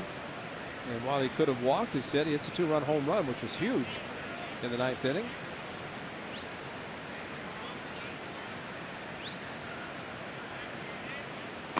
Good take, 2-1. A's with 8 hits in the game. The Astros do not have a hit.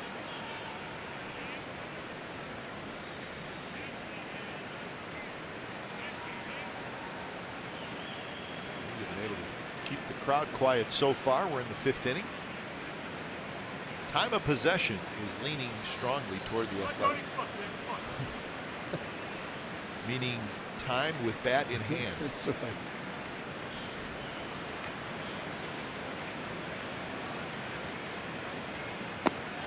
And now 3-1. You know, back to your point, Alonso takes sliders like he knows they're coming.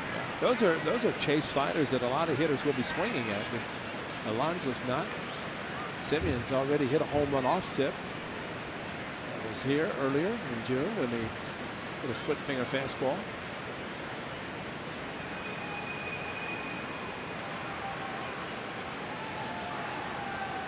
So 3-1. Alonso waits, and the pitch is high.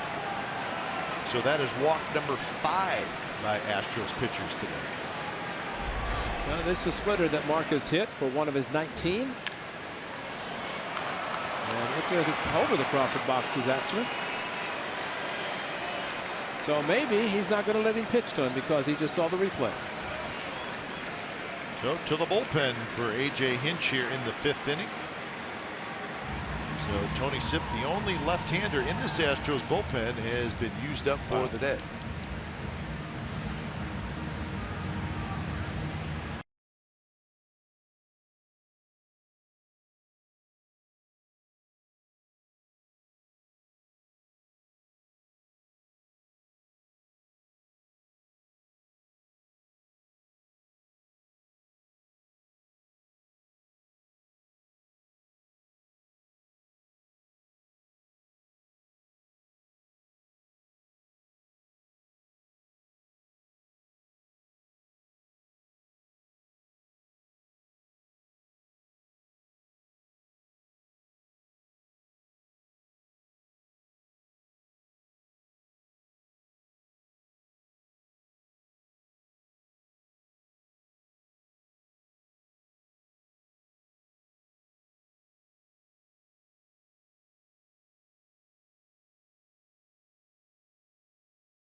is presented by authority of the Oakland Athletics and may not be reproduced or retransmitted in any form, and the accounts and descriptions of this game may not be disseminated without the express written consent of Athletics Investment Group, LLC. So 2 on, 1 out for the Athletics. And Marcus Semion's going to face the right-hander Scott Feldman. A.J. Hinch has to be thinking it's only a 3-0 game. It's just the 5th inning. But you would like to think that if you have only one lefty, that you depend on your righties if you're going to remove your starter after 4. And Feldman's pitched well for him out of the bullpen. This is the guy really he could have brought in maybe to face Vogt in this inning.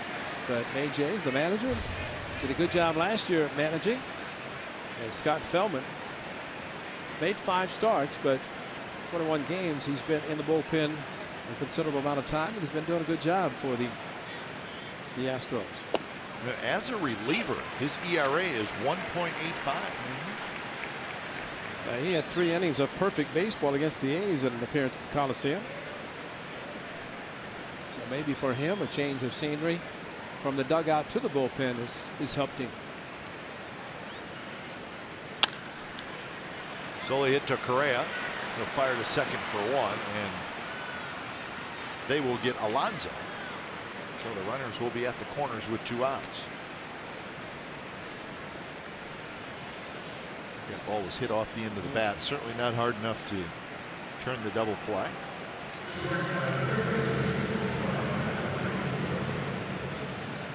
And that'll bring up Ladendorf. So he's got another opportunity. In fact, he has batted twice in this game with the bases loaded, and he has struck out both times. So he'd like to come through here and get Vogt home from third. On the outside corner, a strike. And he had to be hopeful that maybe he'd face a lefty, considering Sip started the inning, but he's out after 3 batters. Second relief appearances by Feldman against the A's this year. That was the April 30th game. He came in and faced 9, got 9 out, 3 strikeouts. In breaking ball, we've seen that from Feldman over the years.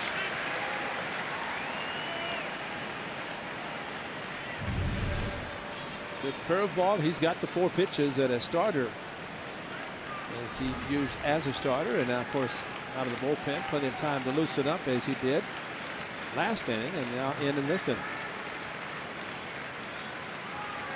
2 pitch. Curveball hitting the hole. Correa backhand, straightens up, fires across, and they got him. Well, Bob Melvin's going to hang on for a second. As Vic Carapazza made the call, Bob Melvin put up his hand. Ladendorf can run, but the kid at short's got a very strong arm, and Ladendorf looks like he got it. Yep. But what a strong arm by Correa. They did. Yeah. The fact that the call was made, it's going to stand. So that's big play by the young shortstop for the Astros, and the A's do not score.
Health have teamed up to launch the Fitness Sluggers program designed to educate and encourage youth to live healthy and active lifestyles. Participants can compete in the monthly fitness challenges with select winners eligible for A's games tickets and other A's opportunities. Take the Fitness Sluggers pledge and download the Fitness Sluggers posters by visiting athletics.com/fitness. Hey, there's a boy right there.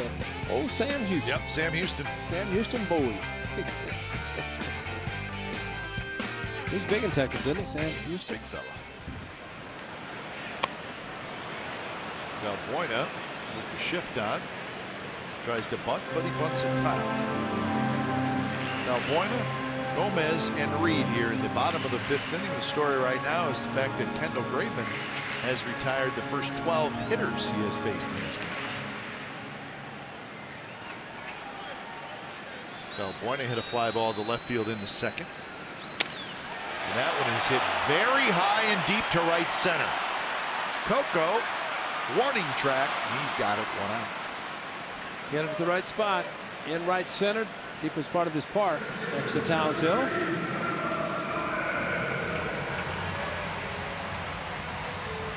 Try to bunt, then try to home run. Didn't get either one right.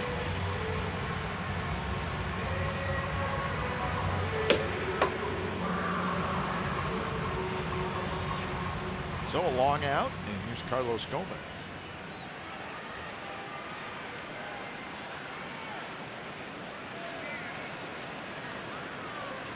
Carlos Gomez, a fly ball to center field. First pitch is a strike. So we mentioned Aaron Sanchez replacing Craig Kimbrell. American League All-Star roster. There was 3 replacements made today in the National League. Drew Pomeranz is in for Noah Syndergaard. Starling Marte is in for Yoenis Cespedes. Jay Bruce is in for Dexter Fowler. So all kinds of changes. So it's just Saturday. Pomeranz, Marte, Bruce in the National League. Aaron Sanchez in the American League. Yeah, there's plenty of time. In other words, a few guys don't make any plans beyond tomorrow. Just hang on until tomorrow's game's over. See, there's a night game tomorrow night as well. Sunday night, somebody's got to be playing. Giants and Diamondbacks are playing tomorrow night. Okay. Line drive, Ladendorf has it, 2 outs. So the A's have Ladendorf in the proper spot, and he grabs the line drive. Well, it was a line drive. A ball hit very hard by Valbuena to right center, and Ladendorf a couple of stutter steps to his left, and Semien around behind him to see if he's going to make the catch, and he did. So 2 outs. Here's A.J. Reed.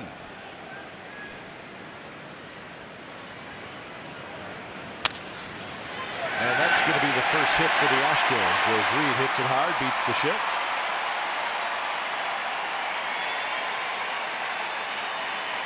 So after 4 2/3 innings, the Astros' first hit is a single by A.J. Reed. Well, you're right. They had him playing over into right field. And look at the gap and look at the ground ball. And a base hit for Reed.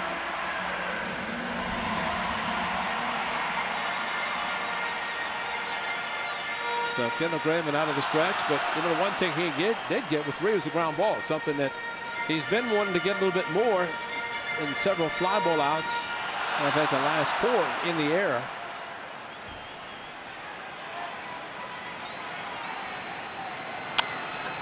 First pitch, Gaddis bounces it to short. Side retired. So a hit and a runner left, and we are headed to the 6th inning. 3-0 A's lead the Astros.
This is Friday, July the 15th. It's from 5:05 to 7:05 p.m. before the A's take on the Toronto Blue Jays, the very hot Blue Jays. Each special ticket includes 2 pours, a commemorative Pilsner glass, and a game ticket. Breweries scheduled to appear include Ballast Point, Drake's, Firestone Walker, Lagunitas, and more. Go to athletics.com/craftbeerfest to purchase your tickets and just listen to the music.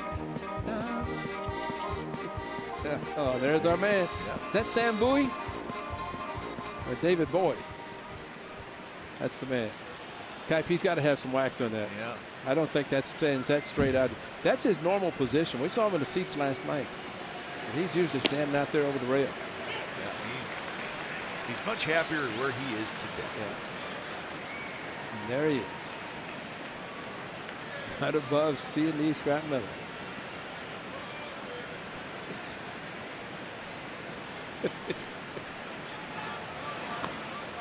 You could land that beard on a runway if you wanted to.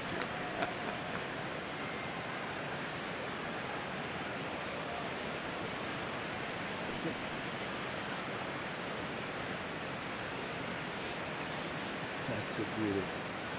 Yeah, to See him smile. Yeah, to his right with the same cap on, but no beard. Altuve, tough hop, throw to first, and they got Coco. Sound like a broken bat, and Altuve just kind of had to wait for the hop. And Altuve to his right, Gold Glover. There's the sound of the bat breaking, and good stretch, and Coco jumping to the bag again. And maybe it's all about the strides, because you see a lot of guys jump and try to get to the bag quicker. Well, almost went back over the left side of Altuve, but clearly into the glove of Reed before Coco got there. There's the Gold Glove winner. He's done a little bit of everything Altuve has.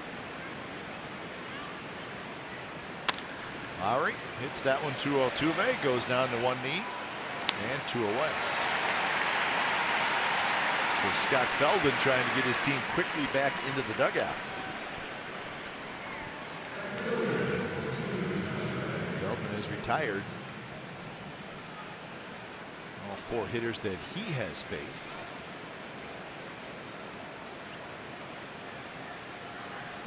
And I looked at the starting pitchers for tomorrow, Ray, all around Major League Baseball. I was curious to see how many All-Stars are starting tomorrow. And there's actually only one. Bumgarner's the only one who's starting. And I know in years past there's been 2, 3. But so he'll be the only one that'll have to be replaced. 1-1 to Reddick. So we're still hoping that Ryan Dull gets a call, but thought maybe with Kimbrel, but that was not the case as Aaron Sanchez went. Now, have they replaced Wade Davis? Well, no, I don't think so. But that's because he was on the original list, and then he went on the disabled list right after. I don't recall him being replaced, and I've tried to keep a pretty close eye on it. Young man deserves it. Ryan Dull, and I think John Hickey said it best. One of the beat writers, travels with the A's, he said, not a lot of people will look at that statistic, which for a reliever is the most important, because when you come into a ball game, we saw it last night and mentioned, I mean, it's nothing against Sipczynski, but he gave up a hit and allowed a run to score. But Ryan Dull has done that 36 for 36. He's not allowed an inherited runner to score. It's been amazing. And that one is belted deep right center field. Gomez back, still going back, not going to get it. Reddick will round second. And the throw gets away from the cutoff man, and Reddick stops at third, turns around to take a look. So a long triple for Reddick. That ball was crushed. And probably a home run any other park, and maybe when they bring Towles Hill or remove Towles Hill next year, might be a home run here. But you're right, he crushed it. Any place other than this direction, it's a home run. Gomez, long run, so it hit the incline of Towles Hill, which that's 400+ feet. And probably a home run, but you're right, crushed it. Sounded great, but Josh knew that where he hit it, it was not going to be a home run, so he gets on the horse and goes for 3 easily to third base.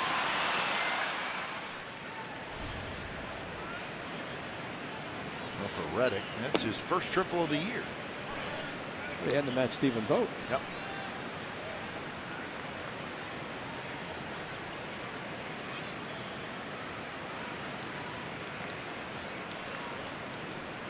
So that was hit number 9 for the Athletics. Pitch is inside to Chris Davis, who's 0 for 3.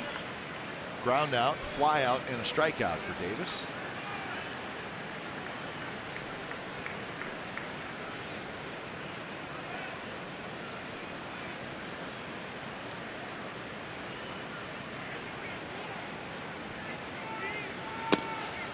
Strike call.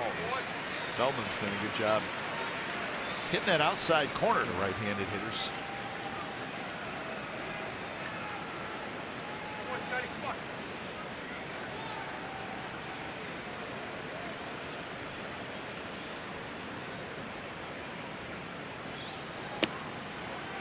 Slider that time. Maybe a cut fastball. Yeah, he's got a cutter and he likes to throw, and he stayed up. And pretty good pitch for a power hitter like Chris Davis to shoot it in the seats in right field.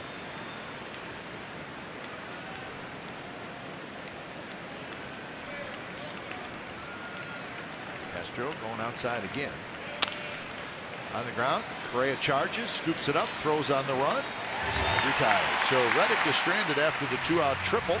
Bottom of the 6th coming up. It'll be Castro, Marisnick, and Gonzalez.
Brought to you by McDonald's. September 18th of last year, in just his 8th appearance, rookie Ryndell had his first major league save, and he did it right here in Houston.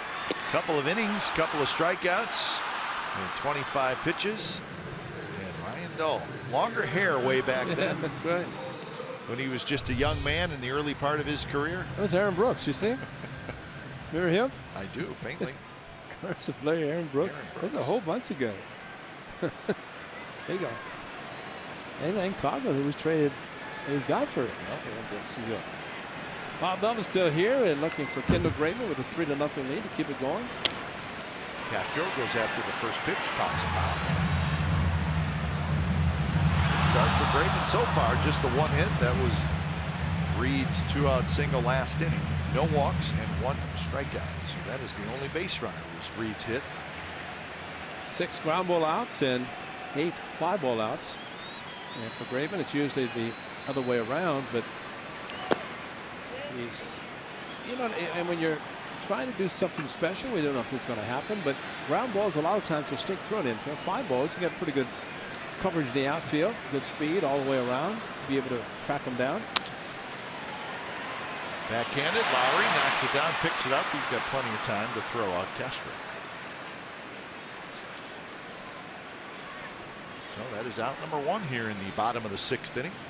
1 ground ball did get through the infield, and that was Reed, who broke up everything, but Kendall Graveman now back in the windup and gets a ground ball out.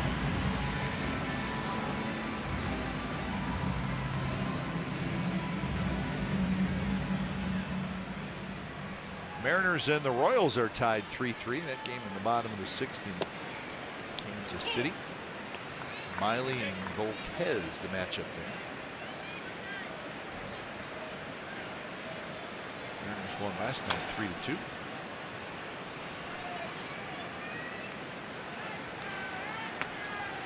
Orioles leading the Angels 1-0 after 5 in Baltimore. Piano and Gallardo.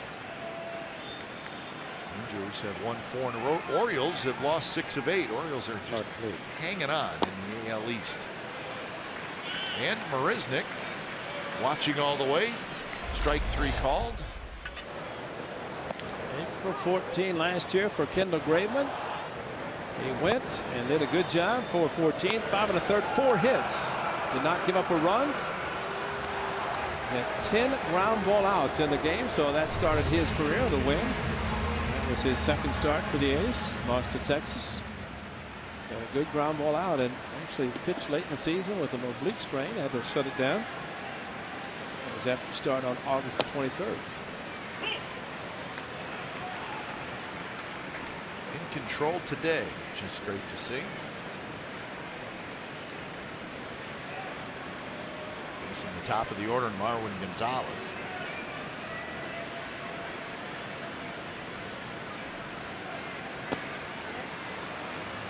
So that was just pitch number 62.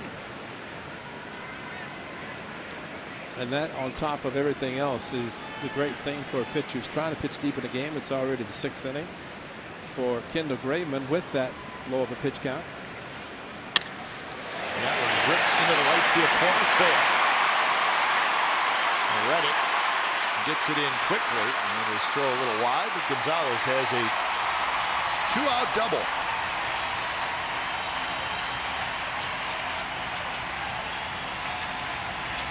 Elevated the pitch, and Gonzalez with it inside, able to open it up, maybe trying to get the cutter slider down and in, but left it in the middle of the plate. Did not get it where he wanted it. But the good news, if there is good news, it came with 2 outs.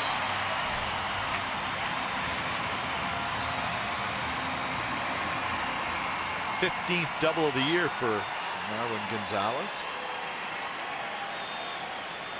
So now you got to get Altuve to keep the Astros off the board. Altuve, a fly ball to right field and a soft line drive to second base. So he's 0 for 2 today. He's 2 for 11 in the series.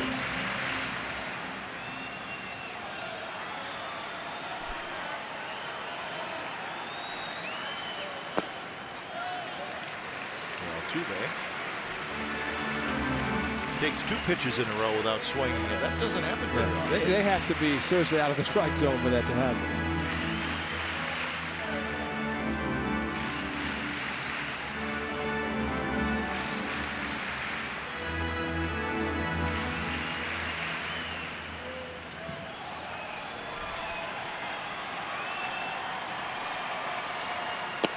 Missed again, and now it's 3-0 with Carlos Correa, the on-deck hitter.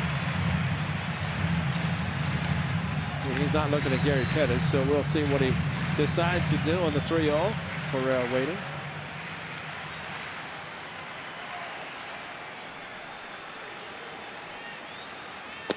And that one is a strike. So Altuve took that one. He will not take another one if it's close, especially with the runner in scoring position.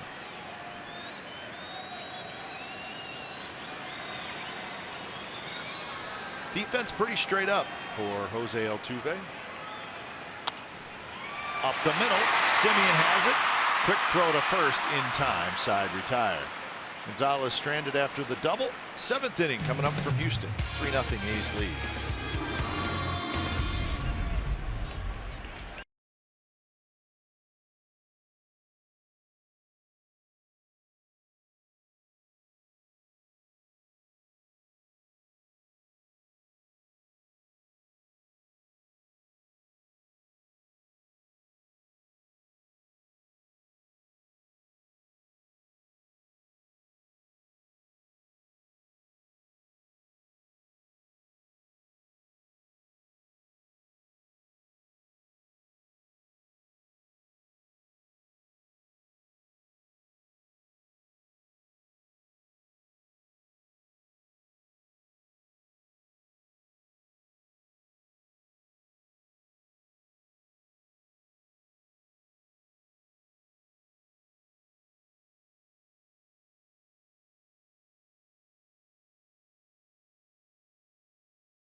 So Stephen Vogt, Ray, he's got a shot. He's got a shot. First at bat, home run, Crawford boxes. That was off of McCullers.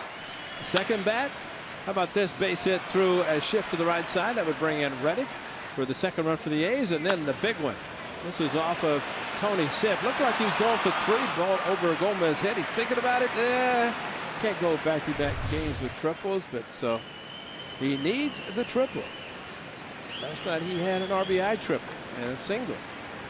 So combine the 2 games, he's had the cycle. This is a park where you can hit a cycle for a second. Get a triple for sure. This is last triple or last cycle for the A's was Mark Ellis in 2007 against the Red Sox.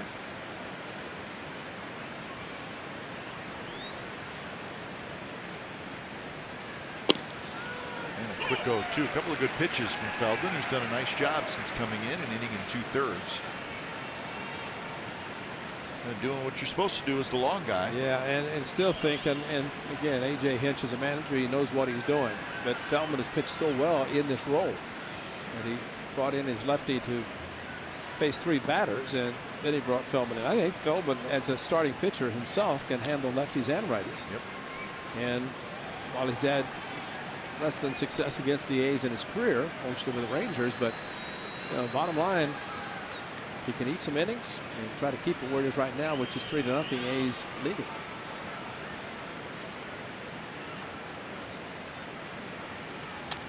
Good swing by Stephen Vogt. 2 runs scored and 2 RBIs for Vogt today, along with the single, double, and homer.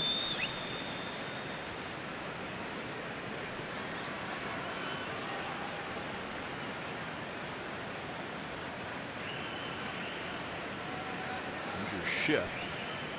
Nobody down the third base line. Vogt, little emergency swing. Looked like he's trying to punch it through the left side. As a huge hole. Nobody on base now, but Steven just staying inside. But that was a protecting swing. Pitch out of the strike zone.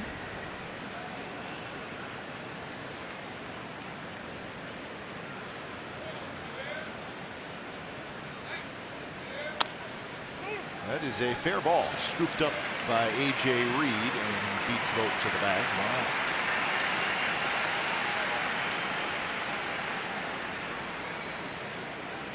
And Billy Butler will hit. Twins and the Rangers will play tonight in Arlington. That's game 3 of a 4-game series. Each team has won a game in that series. Nolasco and Nick Martinez, your matchups.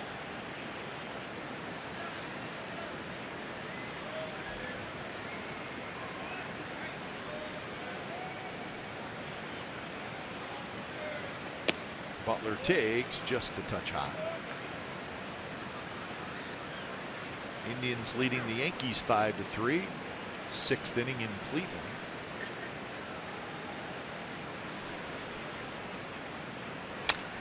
Billy Butler hits it hard, backhanded by Reed, and he takes care of that one as well.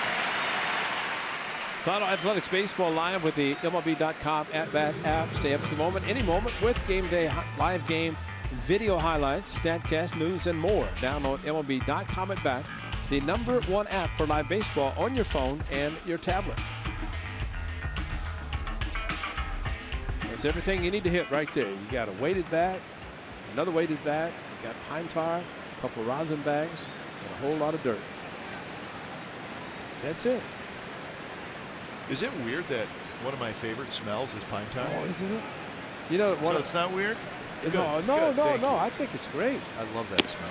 And you know, one of the things that you see somebody, they've got a batting glove on, and you go up to shake their hand. He's, let me take it off. I said, why, man? That's, put the glove and the pine tar that's on the glove, shake your hand.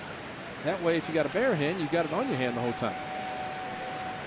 I don't know. I can't. I remember like the first time I smelled it, I was like, that's, as they said in your movie, that's baseball. Ray. That's baseball, Ray. But look at all I know this. it's weird. It sounds weird, but I do. That rag right there next to that's a weighted donut.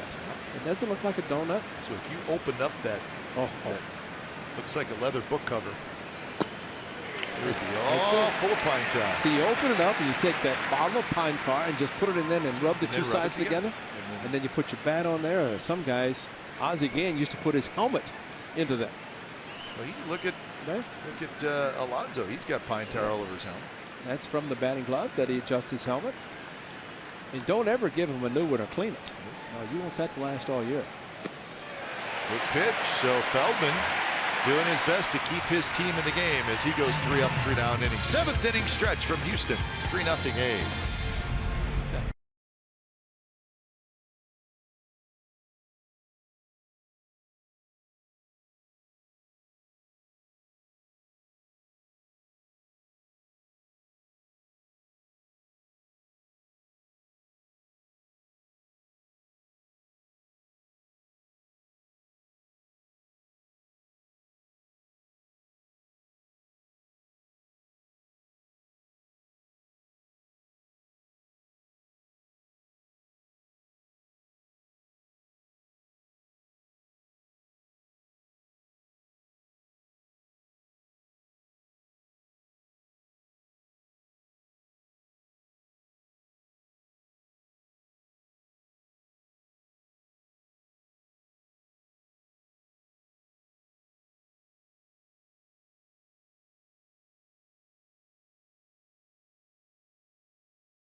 Baseball on CSN California is brought to you by your Bay Area Hyundai dealers. Great deals on amazing cars are going on now at your Hyundai dealers. Visit buyhyundai.com today. It is that kind of weather out, folks. It is very hot and very humid outside, so those people have the right idea, trust me. Especially in Houston. It is steamy. And those people could care less because by the time they just sit around for 10 minutes, they're dry. And that does look refreshing. I hope it's cool. I bet it is.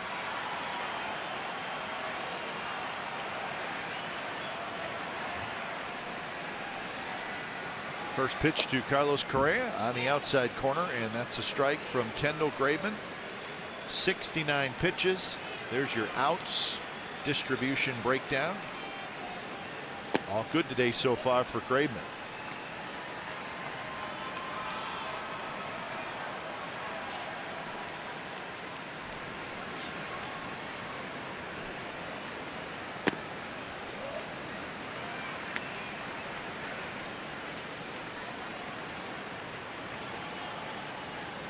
Correa has grounded out and hit a fly ball to center field. And that one bounced, backhanded nicely. Andorf throws in time, and that's a nice play. He's got some giddy up from down under, doesn't he? I don't know if he can ever throw over the top, but it doesn't matter as long as he makes the accurate throw, which he's done today. But this is the way he plays any place. Good scoop of the backhand, and then a little bit underneath, not as much that time, but got the job done with a good strong throw and catching it first and foremost with the backhand. That's the important thing. And there's your work with Ron Washington, Kai, because he's one of the pupils for Wash to get out and work with him.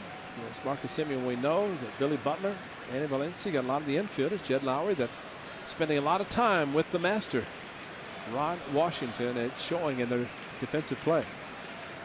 A little bit outside, and the count even 1-1 to Luis Valbuena, who has hit a fly ball to left and a long fly ball to center.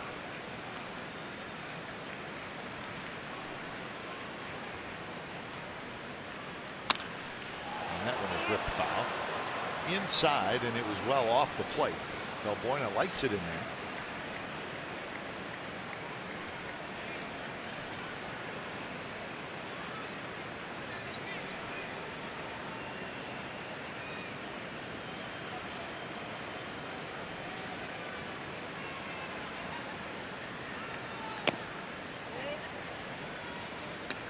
No walks and 2 strikeouts for Graveman.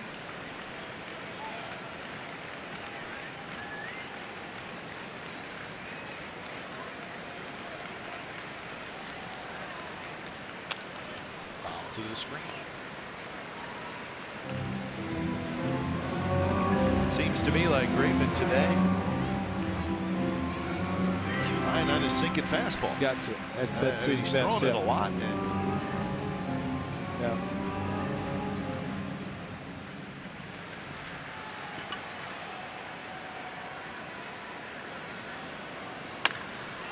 That one is fair. It's past Alonso. Reddick grabs it, gets it back in, and it's a single for Valbuena. CSN's Authentic Fan Fridays are back at the Coliseum this Friday. The Blue Jays will be in town. You get a ticket in our value deck behind home plate. Get an authentic A's gear and a cheer card, and also a $6 food and drink voucher. It's all for one great price. Best deal in Bay Area baseball is CSN's Authentic Fan Friday. So the red hot Blue Jays will open up the second half of this season at the Coliseum. Try to slow them down a little bit. Actually, they lost today. Yeah, Tigers slowed them down, beat them 3-2. In fact, Aaron Sanchez did start that game for the Blue Jays. So that stops the Jays' 7-game winning streak.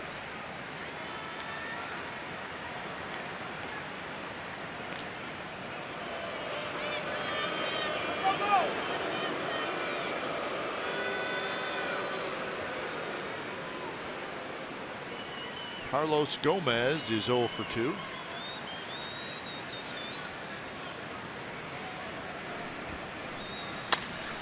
Tapped up the middle. Lowry has it. Flips to Simeon for one. Back to first. Double play against a very fast runner in Carlos Gomez. So heck of a double play turn by the A's. 4-6-3, and that's how the 7th inning comes to an end.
Right choice. 11 ground ball outs for Kendall Graveman to this point. How about this double play? Little feed backhand by Jed Lowry, and then a strong throw by Marcus Simeon to get Carlos Gomez. And the fact that the ball down the right field line, Reddick was able to hold Valbuena to a base hit, keeps the double play in order, and Kendall Graveman gets his patented ground ball to get the double play. Feldman's first pitch to Simeon for a strike.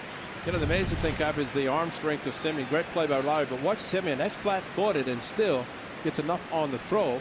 Had a great play on Altuve last inning. The runner in scoring position to get the out. And He is playing outstanding defense, and great play by Jed to take the hit away. And then once Semien got the ball to avoid the hard slide, just kind of stepped to his right over the top with extra on his throw.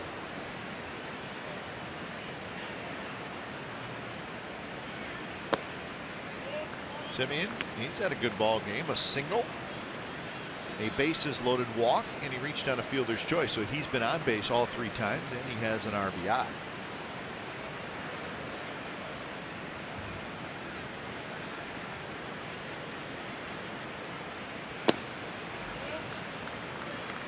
Pitch recognition. There's a slider, a couple of good sliders, chase sliders from Feldman, yet Semien able, as it seems, that he has recognized the slider spin. And now he's going to get another slider. He just shook off the fastball. See if he can do it again. So from 0-2 to 3-2. And you think after he didn't chase the first 2 sliders that maybe he wouldn't go back to the same pitch, but he did. See if Castro just puts the old number 1 down and take the 2-seam fastball outside and bring it back over the corner.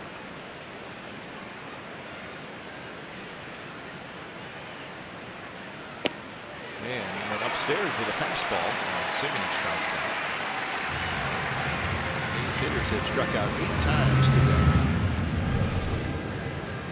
Changed the eyesight just enough, and Marcus Semien no contact on the fastball that was up. There's a ball loose way out in left center field. What's that Phil? Yeah. No, babe. No, that was Liam Hendricks. And it was not a ball, it was a plastic cup. Phil said, Liam, hey, go get it, buddy. I'm sitting back here. Where's Emu? Come on, Scott. That group, they're just relaxing. They got a pitcher who's rolling along. Kendall Graveman. They're not worried right now.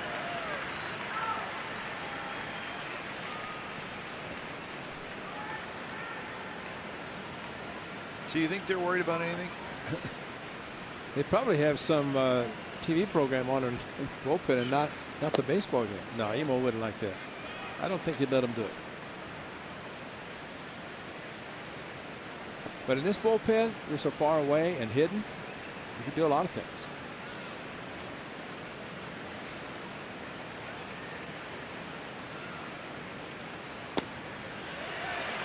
One and 2 now to Tyler Ladendorf, who is 0 for 3. A couple of strikeouts and a ground ball is short.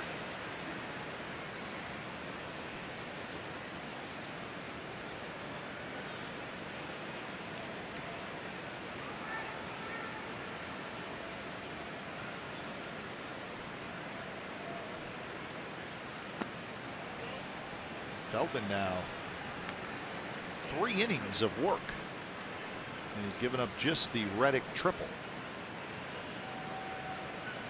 You believe that guy down behind, that's that seating section down there? I just handed Rob Reiner a check. Pay up. Well, yeah, I just saw that down there. I just looked down and Nolan said, I'm not eating anything. Take it, Rob.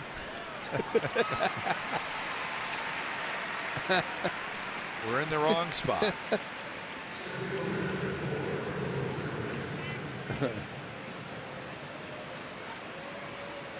I'm sure Ruth Ryan has seen a lot of baseball in her life, married to Nolan. That's true.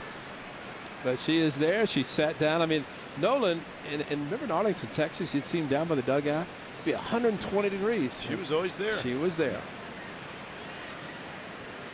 Nolan sit down, and can you imagine that look? And you're coming off the field and going, I don't want to go beyond 6 innings. Nolan said, what are you doing? Why are you coming off this field? It was right by the Rangers dugout. That's the ultimate intimidator, to have the Ryan Express down by your dugout. Still think that was a mistake the Rangers made, but not surprised that he ended up here with his son Reed Ryan, who's in charge of business operations. Scooped up by A.J. Reed. Another good inning for Feldman. He's retired 7 in a row. Bottom of the 8th coming up. Graveman back to work. Still 3-0 A's.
And let's look at our game summary brought to you by your local Toyota dealers. 3-9-0 for the A's.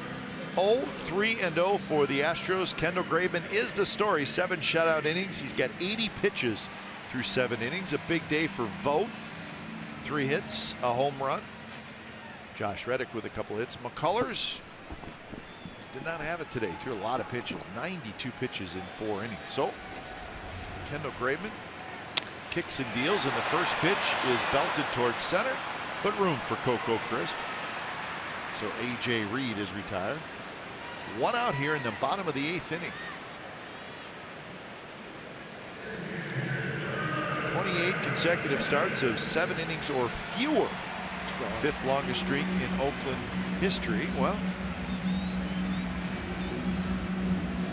he can forget about that. That's right, exactly. Had a start last year on June 13th at Angels. It went 8 innings. That was that streak of 6 consecutive games, 7 or more innings, with 2 or fewer earned runs. Yeah, wasn't that a complete game loss? I think it was. You're right. Yeah. You're right. That's right. So it was an 8 innings. Yeah. So he got a CG out. That's right. You're right. That's correct. Exactly right. That's his only complete game. Good memory.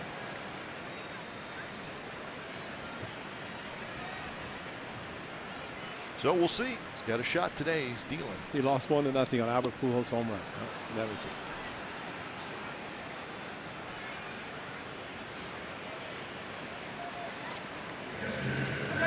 So Gaddis, that was a quick at bat.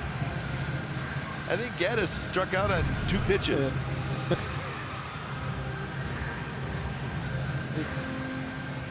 Yeah. I'm not going to run. Well, just tag me. I was looking. I was thinking, well, it's a foul ball, right? Gaddis said, no, just head on back. So 3 strikeouts for Graveman, and Castro swings and misses. Everything's happening quick here today. Yes, it is, which is good, especially with Graveman on the mound. 5 pitches this inning, all strikes. Castro a strikeout and a ground out.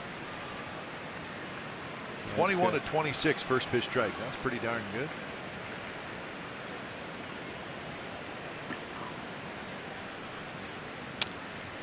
And he jumps ahead now of Castro 1-2. The 3 hits in the game for the Astros. Reed a 2-out single in the 5th. Gonzalez a 2-out double in the 6th. Valbuena a 1-out single in the 7th. Valbuena was erased on a double play.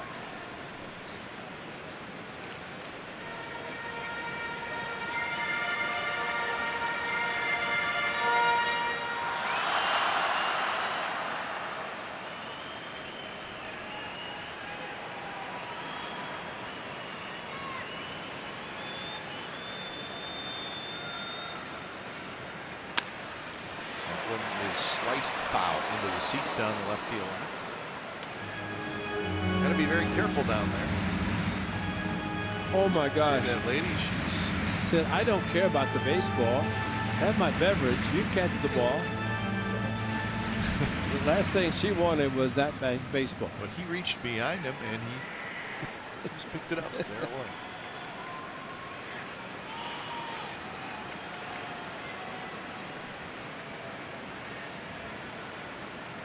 It's a great spot to watch a game, but you're also extremely close to the field. That's where it kind of jets out, and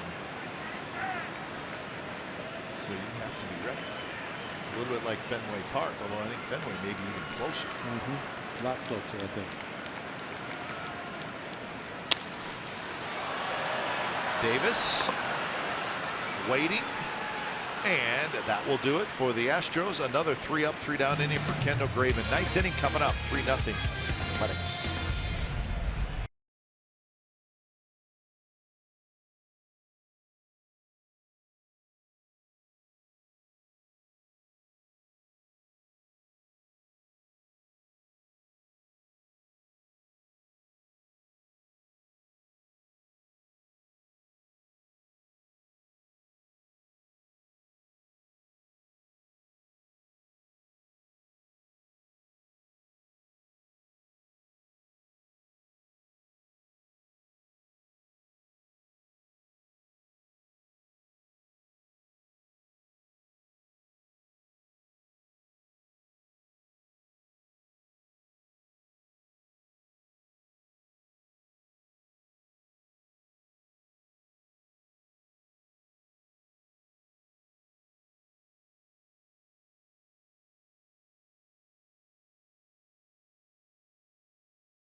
A's baseball on CSN California is brought to you by Toyota, the full-line automaker with the longest-lasting vehicles in America. Toyota, let's go places.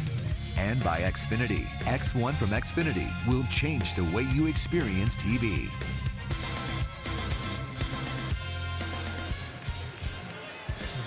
So a 3-0 lead for the A's, 9th inning. Kendall Graveman in charge today. He's been sensational. And he will get a chance to get the shutout.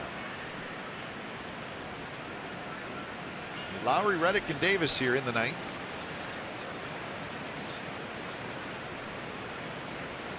Feldman with 45 pitches. He's done a great job. A's with 9 hits. Astros with the 3. Lowry is 0 for 4.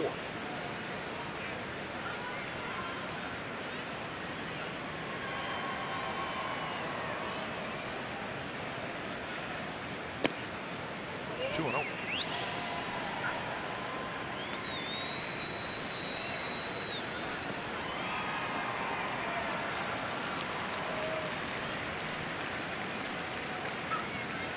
A couple of strikeouts, a ground out, and a line drive to left. And 3-0.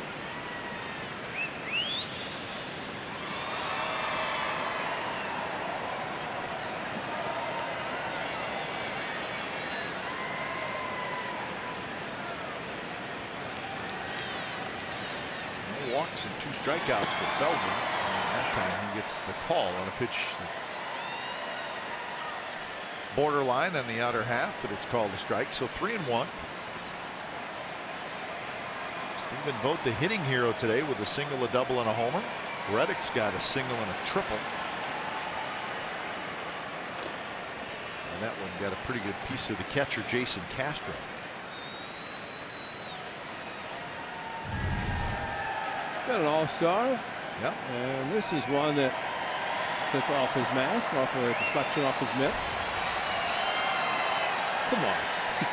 Just come on. Yeah. All right, see Gaddis behind the plate tomorrow because of Manaea, the lefty. Stephen Vogt had indicated with Keiko, the pitcher, tomorrow, he would catch today and not tomorrow. There's a helmet that's well worthy of a lot of pine tar. Yeah. See, Foley doesn't wear batting gloves, so that's pure on the hand, on the helmet.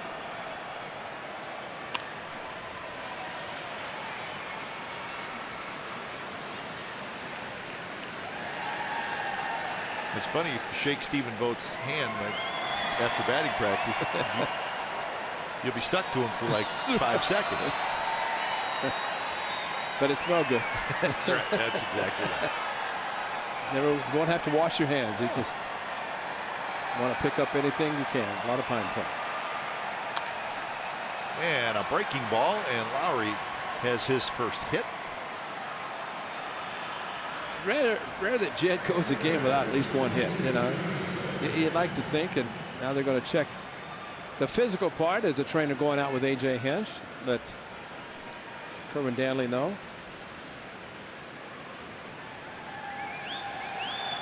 He must have said something in the dugout prior to coming out, because he doesn't look like, or didn't look like to Jed Lowry that anything was wrong.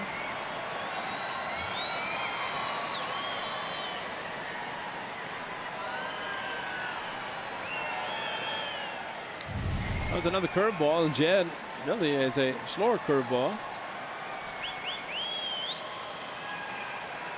Well, that's just a little hot because he thought he gave up a line drive for an out instead it was a base hit.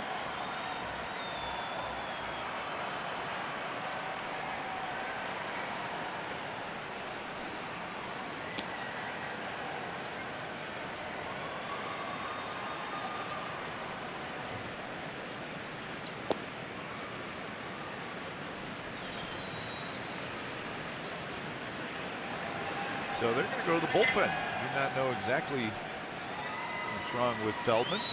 That's Chris Davinsky who's going to come in.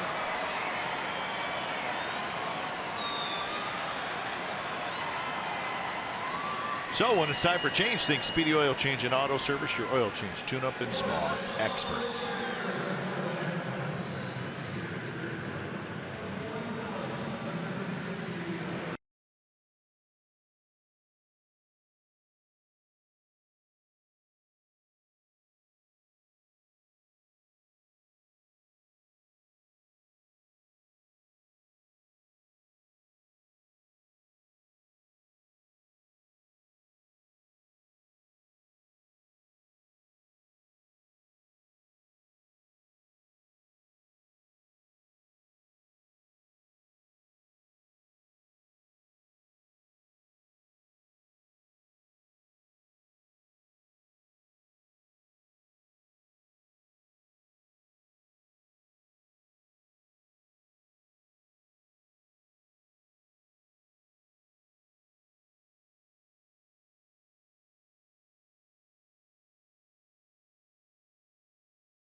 Sunday, July the 22nd, Animal Lovers Unite at the Coliseum, where fans can bring their dogs to the 7:05 p.m. game against the Tampa Bay Rays. Special ticket is required for Bark at the Park, presented by Avaderm, Nalabone, and PetSmart. This event sells out annually and limited tickets remain. For information and tickets, visit athletics.com/bark to register for this special night. Bark at the Park. It's kind of an annual event, which is nice. See that all the puppies out there sitting in the center field seats. So this is Chris Devenski. Good ERA, 2.34. He's made 4 starts this year for the Astros. One of those, and it's April the 30th at the Coliseum. He actually was put in the rotation. Scott Feldman was put in the bullpen, and now they're both in the bullpen. So Devenski, a start and a relief appearance against the A's. Actually, he started against the A's, a game in which Jesse Hahn made his first start this season and was outstanding for 6 2/3 innings. Devenski's ERA as a starter is over 5, but his ERA as a reliever, 0.95. Yep. And like Feldman, yep, exactly. His numbers are better as a reliever, and you know they got a pretty good starting staff, so they can afford to take a couple of guys with 4 pitches, both Devenski and Reddick. Nice play by Reed at first, out at second, back to first, and that's the 3-6-3 double play. So the big fella at first, he's fairly smooth. Yeah, he is. And this is a guy who's 275 pounds, but he looks, at least when we've seen him in this series, looks pretty good at first. He missed the scoop in the very first inning of the game, but that's not an easy play. But got a short hop there and a return throw after he just made the step to second, got back to first. The pulling guard got it done. Yes, he did. He is big.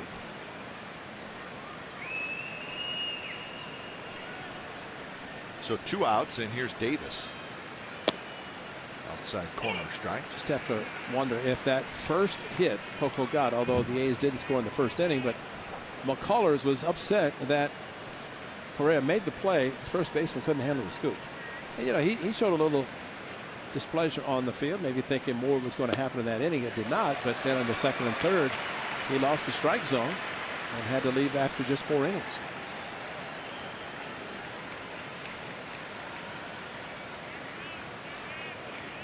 So quick 0-2 to Chris Davis, who is 0 for 4. In the 9th inning, it'll be Marisnick, Gonzalez, Altuve. If anybody got on, Correa. That's the part of the lineup that Kendall Graveman will face, looking for his first career shutout.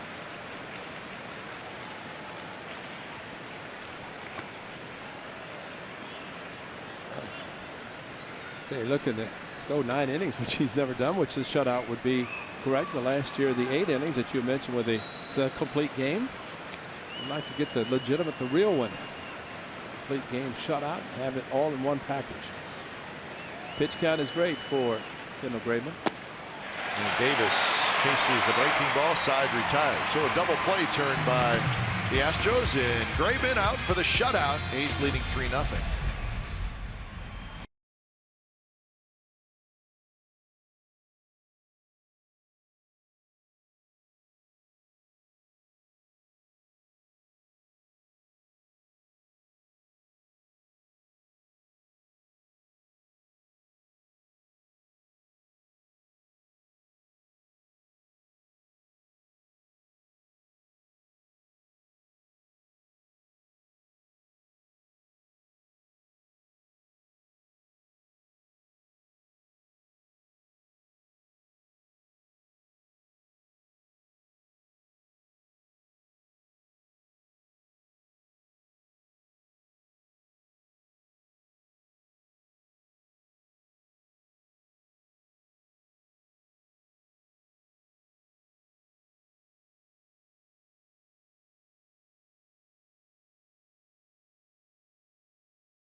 Graveman is back out there, and he has a chance, Ray, for his first career shutout. It would be great because he has done a very good job. He's got 3 strikeouts, but he's gotten a good defensive play by Ladendorf. He's got a great play by Seaman up the middle on a ball by Altuve, the runner in scoring position. He also gets a big double play turn here. Nice play by Lowry to Semien. And 11 ground ball outs for this right-hander, 10 fly ball outs, and the 3 strikeouts. So there it is. June 13th, 2015, Albert Pujols with a solo home run. First inning. And the first pitch of the 9th inning is lined to left for a hit by Jake Marisnick. Well, nothing else. It'll get the crowd into this game. 35,312 is the attendance this afternoon, and they let out a loud cheer as Marisnick gets hit number 4 for the Astros. But it's one of those things where a pitcher has got to be saying, well, they're down 3. Maybe he's going to take a first pitch fastball. He didn't. And in this case, unlike a couple of nights ago on a 2-0 pitch, the hitter popped it up, but not today with Marisnick. So now the top of the order in Marwin Gonzalez. So this will not be easy for Kendall Graveman. Dull is warming up in the bullpen.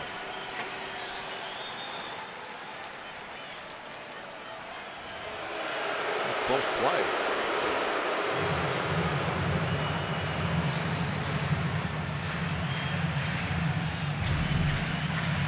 Nothing wrong with this. Throw over a couple of times to get the crowd awake.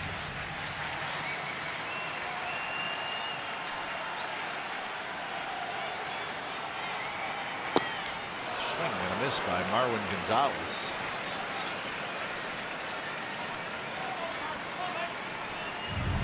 Not a huge swing. You're right. And just the leg, and they're not up there to take, even though they are down 3-0. And Gonzalez has a double. He doubled in the 6th, 1 for 3. Defense is straight away for the switch hitter Marwin Gonzalez. Base hit right field. Marisnick hits the bag at second. He's going to make third standing up. And the Astros making noise here in the bottom of the 9th.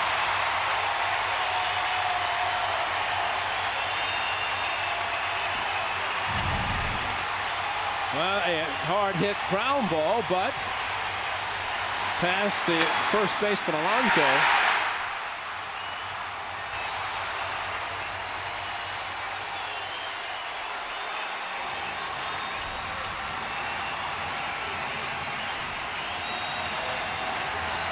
So that'll bring up Jose Altuve. And this is going to be the ultimate for Ryan Dull, because Bob Melvin's going to him, and you know, 36 for 36, and this is as tough as there is because the infield will play back, and rightfully so. But what a job by Kendall Graveman for 8+ innings, 8+ 2 hits in this 9th, and he wanted to finish it, but 8 very, very good innings for the A's right-hander.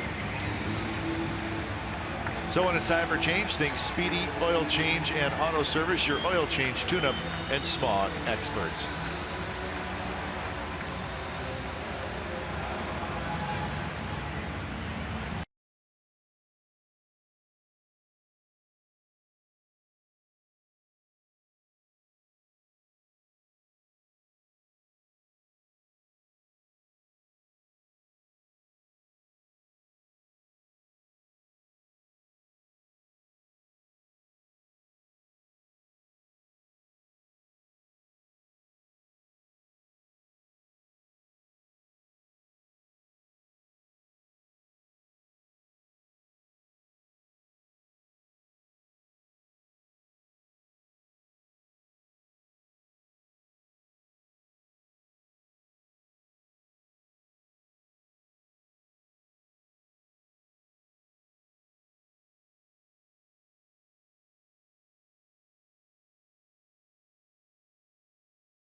hanging on to a 3-0 lead. So Kendall Graveman went back out there for the 9th, but back-to-back singles, and both singles were hit hard.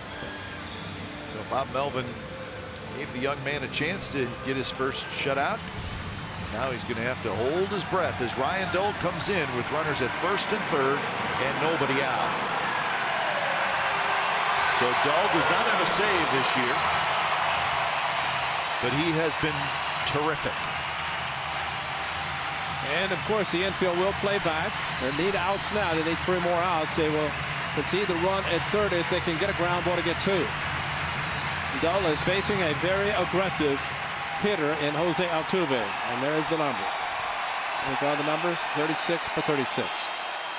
First pitch to Altuve, and Altuve takes a tight little slider that catches the outside corner. He's never had a hit against Ryan Dull. 0 for 5. Maybe get his first strikeout.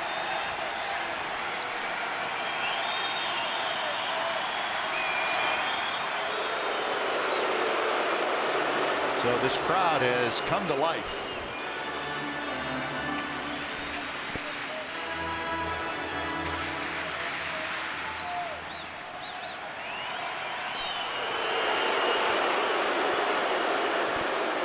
Altuve today is 0 for 3. And he is 2 for 12 in the series. Leading the American League in hitting.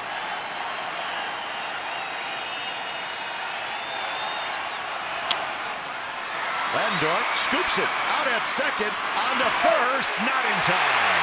Run comes in to score, so that makes it a 3-1 game. Nice play at third by Landorf. Tough little short hop, and he took care of that, and the A's get the out at second, but Marisnick scored. But Altuve just too fast, and go around the horn, especially with a scoop. Jed Lowry and a good scoop by Alonso, as well as they could try to turn it. But this is going to be very difficult with Altuve, the hitter. And man, a good throw in the air might have doubled him up, but Alonso had to scoop it, and when he did that, it slowed it down a little bit.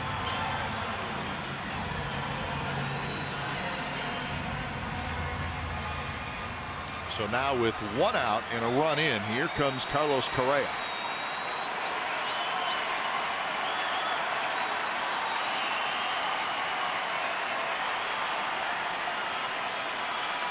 Correa 0 for 3. First pitch, slider just a touch high. That's a good play by Landorf, because it was a short hop and then a good throw to Lowry. But watch Altuve and kind of look at the ball in the air, and a good stretch might have resulted in a double play. Altuve standing on the bag with the throw from Dull, so that was a play that throw over by himself that he just made.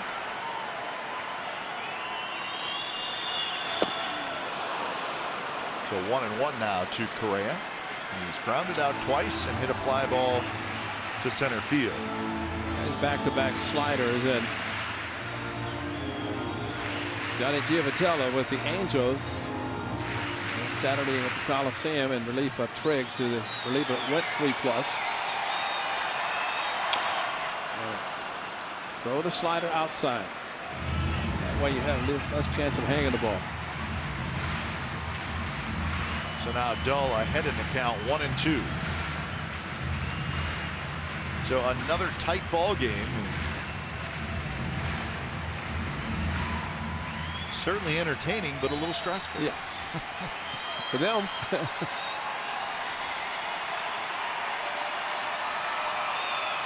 1-2 pitch. And a fastball. Correa stays alive. You know, Cap, been watching the Astros as we have since they've been in the American League, and they seem to be a group of hitters that like to guess as much as anybody. And I say that because you see that swing by Correa. It was a protecting swing with 2 strikes, which is a good idea, but maybe sitting on another slider, he'd gotten 3. Got another one. And that one hung a little bit. So not where Dull wanted it, but it was not the best swing by Correa.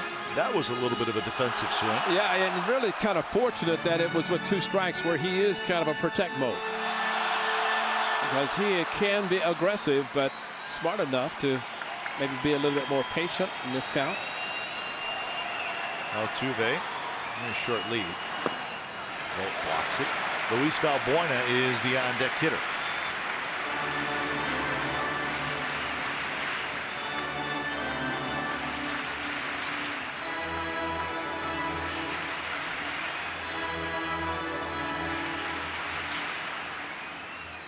See the defense straight away, and the A's would love a hard hit ground ball right at a middle infielder.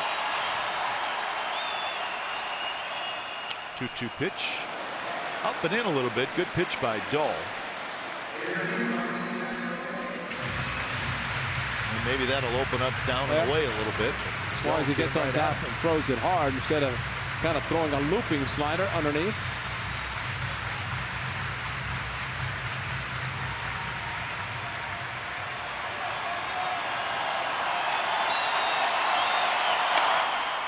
This one is popped up middle of the diamond, and Yonder Alonso grabs it. So it was a slider. Maybe not where he wanted it, but effective. Well, they just got under it, and it may have even been out of the strike zone, but looked good enough for him. Kind of a slider that backed up. And Dull gets on top and drops the slider down. It's a much more effective pitch. Remember last night, Valbuena got a cutter that did not get it inside to him. It's the great Shooty Babbitt would say, the old cement mixer. Didn't mix a lot of cement either, except in the seats. Valbuena, surprised he didn't swing at that. That's right. He likes the ball in.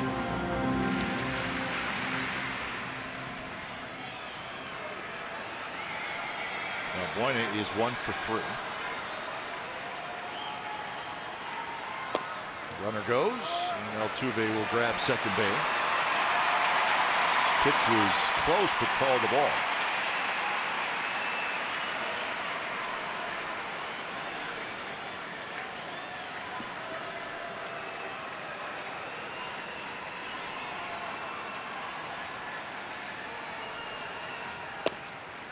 A little bit outside with the fastball.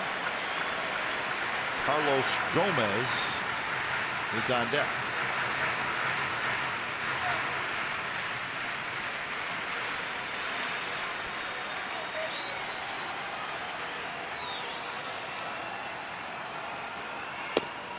And that time it's called a strike. Looked like about the same pitch. Exactly. I was thinking the same thing. And you know, at least staying out there, and maybe Kerwin Danley saw something a little bit different on this one, but it did look like the same pitch. It looks like they want to stay away and not take a chance with the breaking ball inside. That is off the glove of Simeon, and that's a base hit. And Altuve is going to come in to score, and it's not over yet, folks. Now it's 3-2.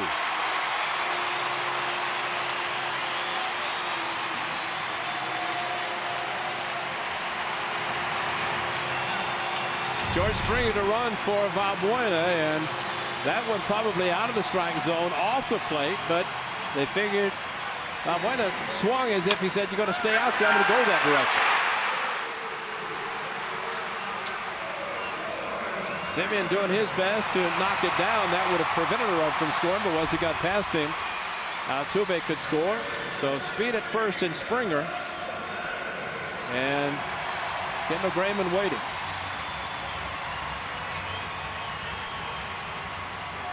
Now, Altuve went to second uncontested, and difference on that, but a little bit different now as that's a potential tying run at first. Springer has 6 steals.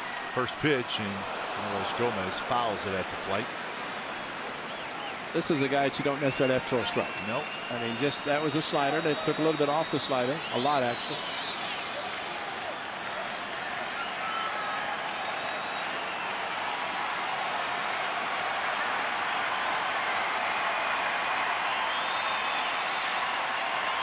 Gomez is 0 for 3. The important thing for Ryan Dull, he did it with George Springer back in June. At June, the 5th game. Had Springer at first and made an errant throw to first, allowed him to go to second. Fastball inside. Springer has been thrown out 6 times, so he's 6 for 12, which is not a very good percentage as far as stealing bases go, but he is a very fast runner. And I think they would allow, I mean, Dull is not your typical closer who has a slow move. He's got a quick move. I'd be surprised if Springer does run. Not going. Swing and a miss.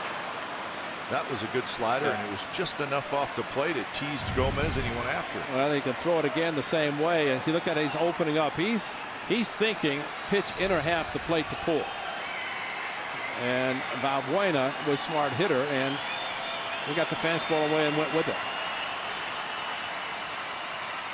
1-2 pitch. Vogt with the block. Nicely done. You know, one of the things, Scott, I mean, it's nice to see a slider that's tempting, like you said in the previous pitch. It looked good, and then a good slider. It has to be close enough for the hitter to think that it's a good pitch to hit and then have it dart away. And with the aggressiveness of Gomez, that's a perfect pitch to throw. And that's what he's going to get here. Just throw it hard and get him to swing. And he got him swinging. So Dull stays with that slider. And it got a little scary in the bottom of the 9th with the Astros scoring a couple times, but the A's hang on and win it. And Kendall Graveman gets his 5th win of the year, and Ryan Dull gets his first save. Stephen Vogt, a big afternoon. He had 3 hits and quite a ball game this afternoon here at Minute Maid Park. So it took 2 hours and 52 minutes.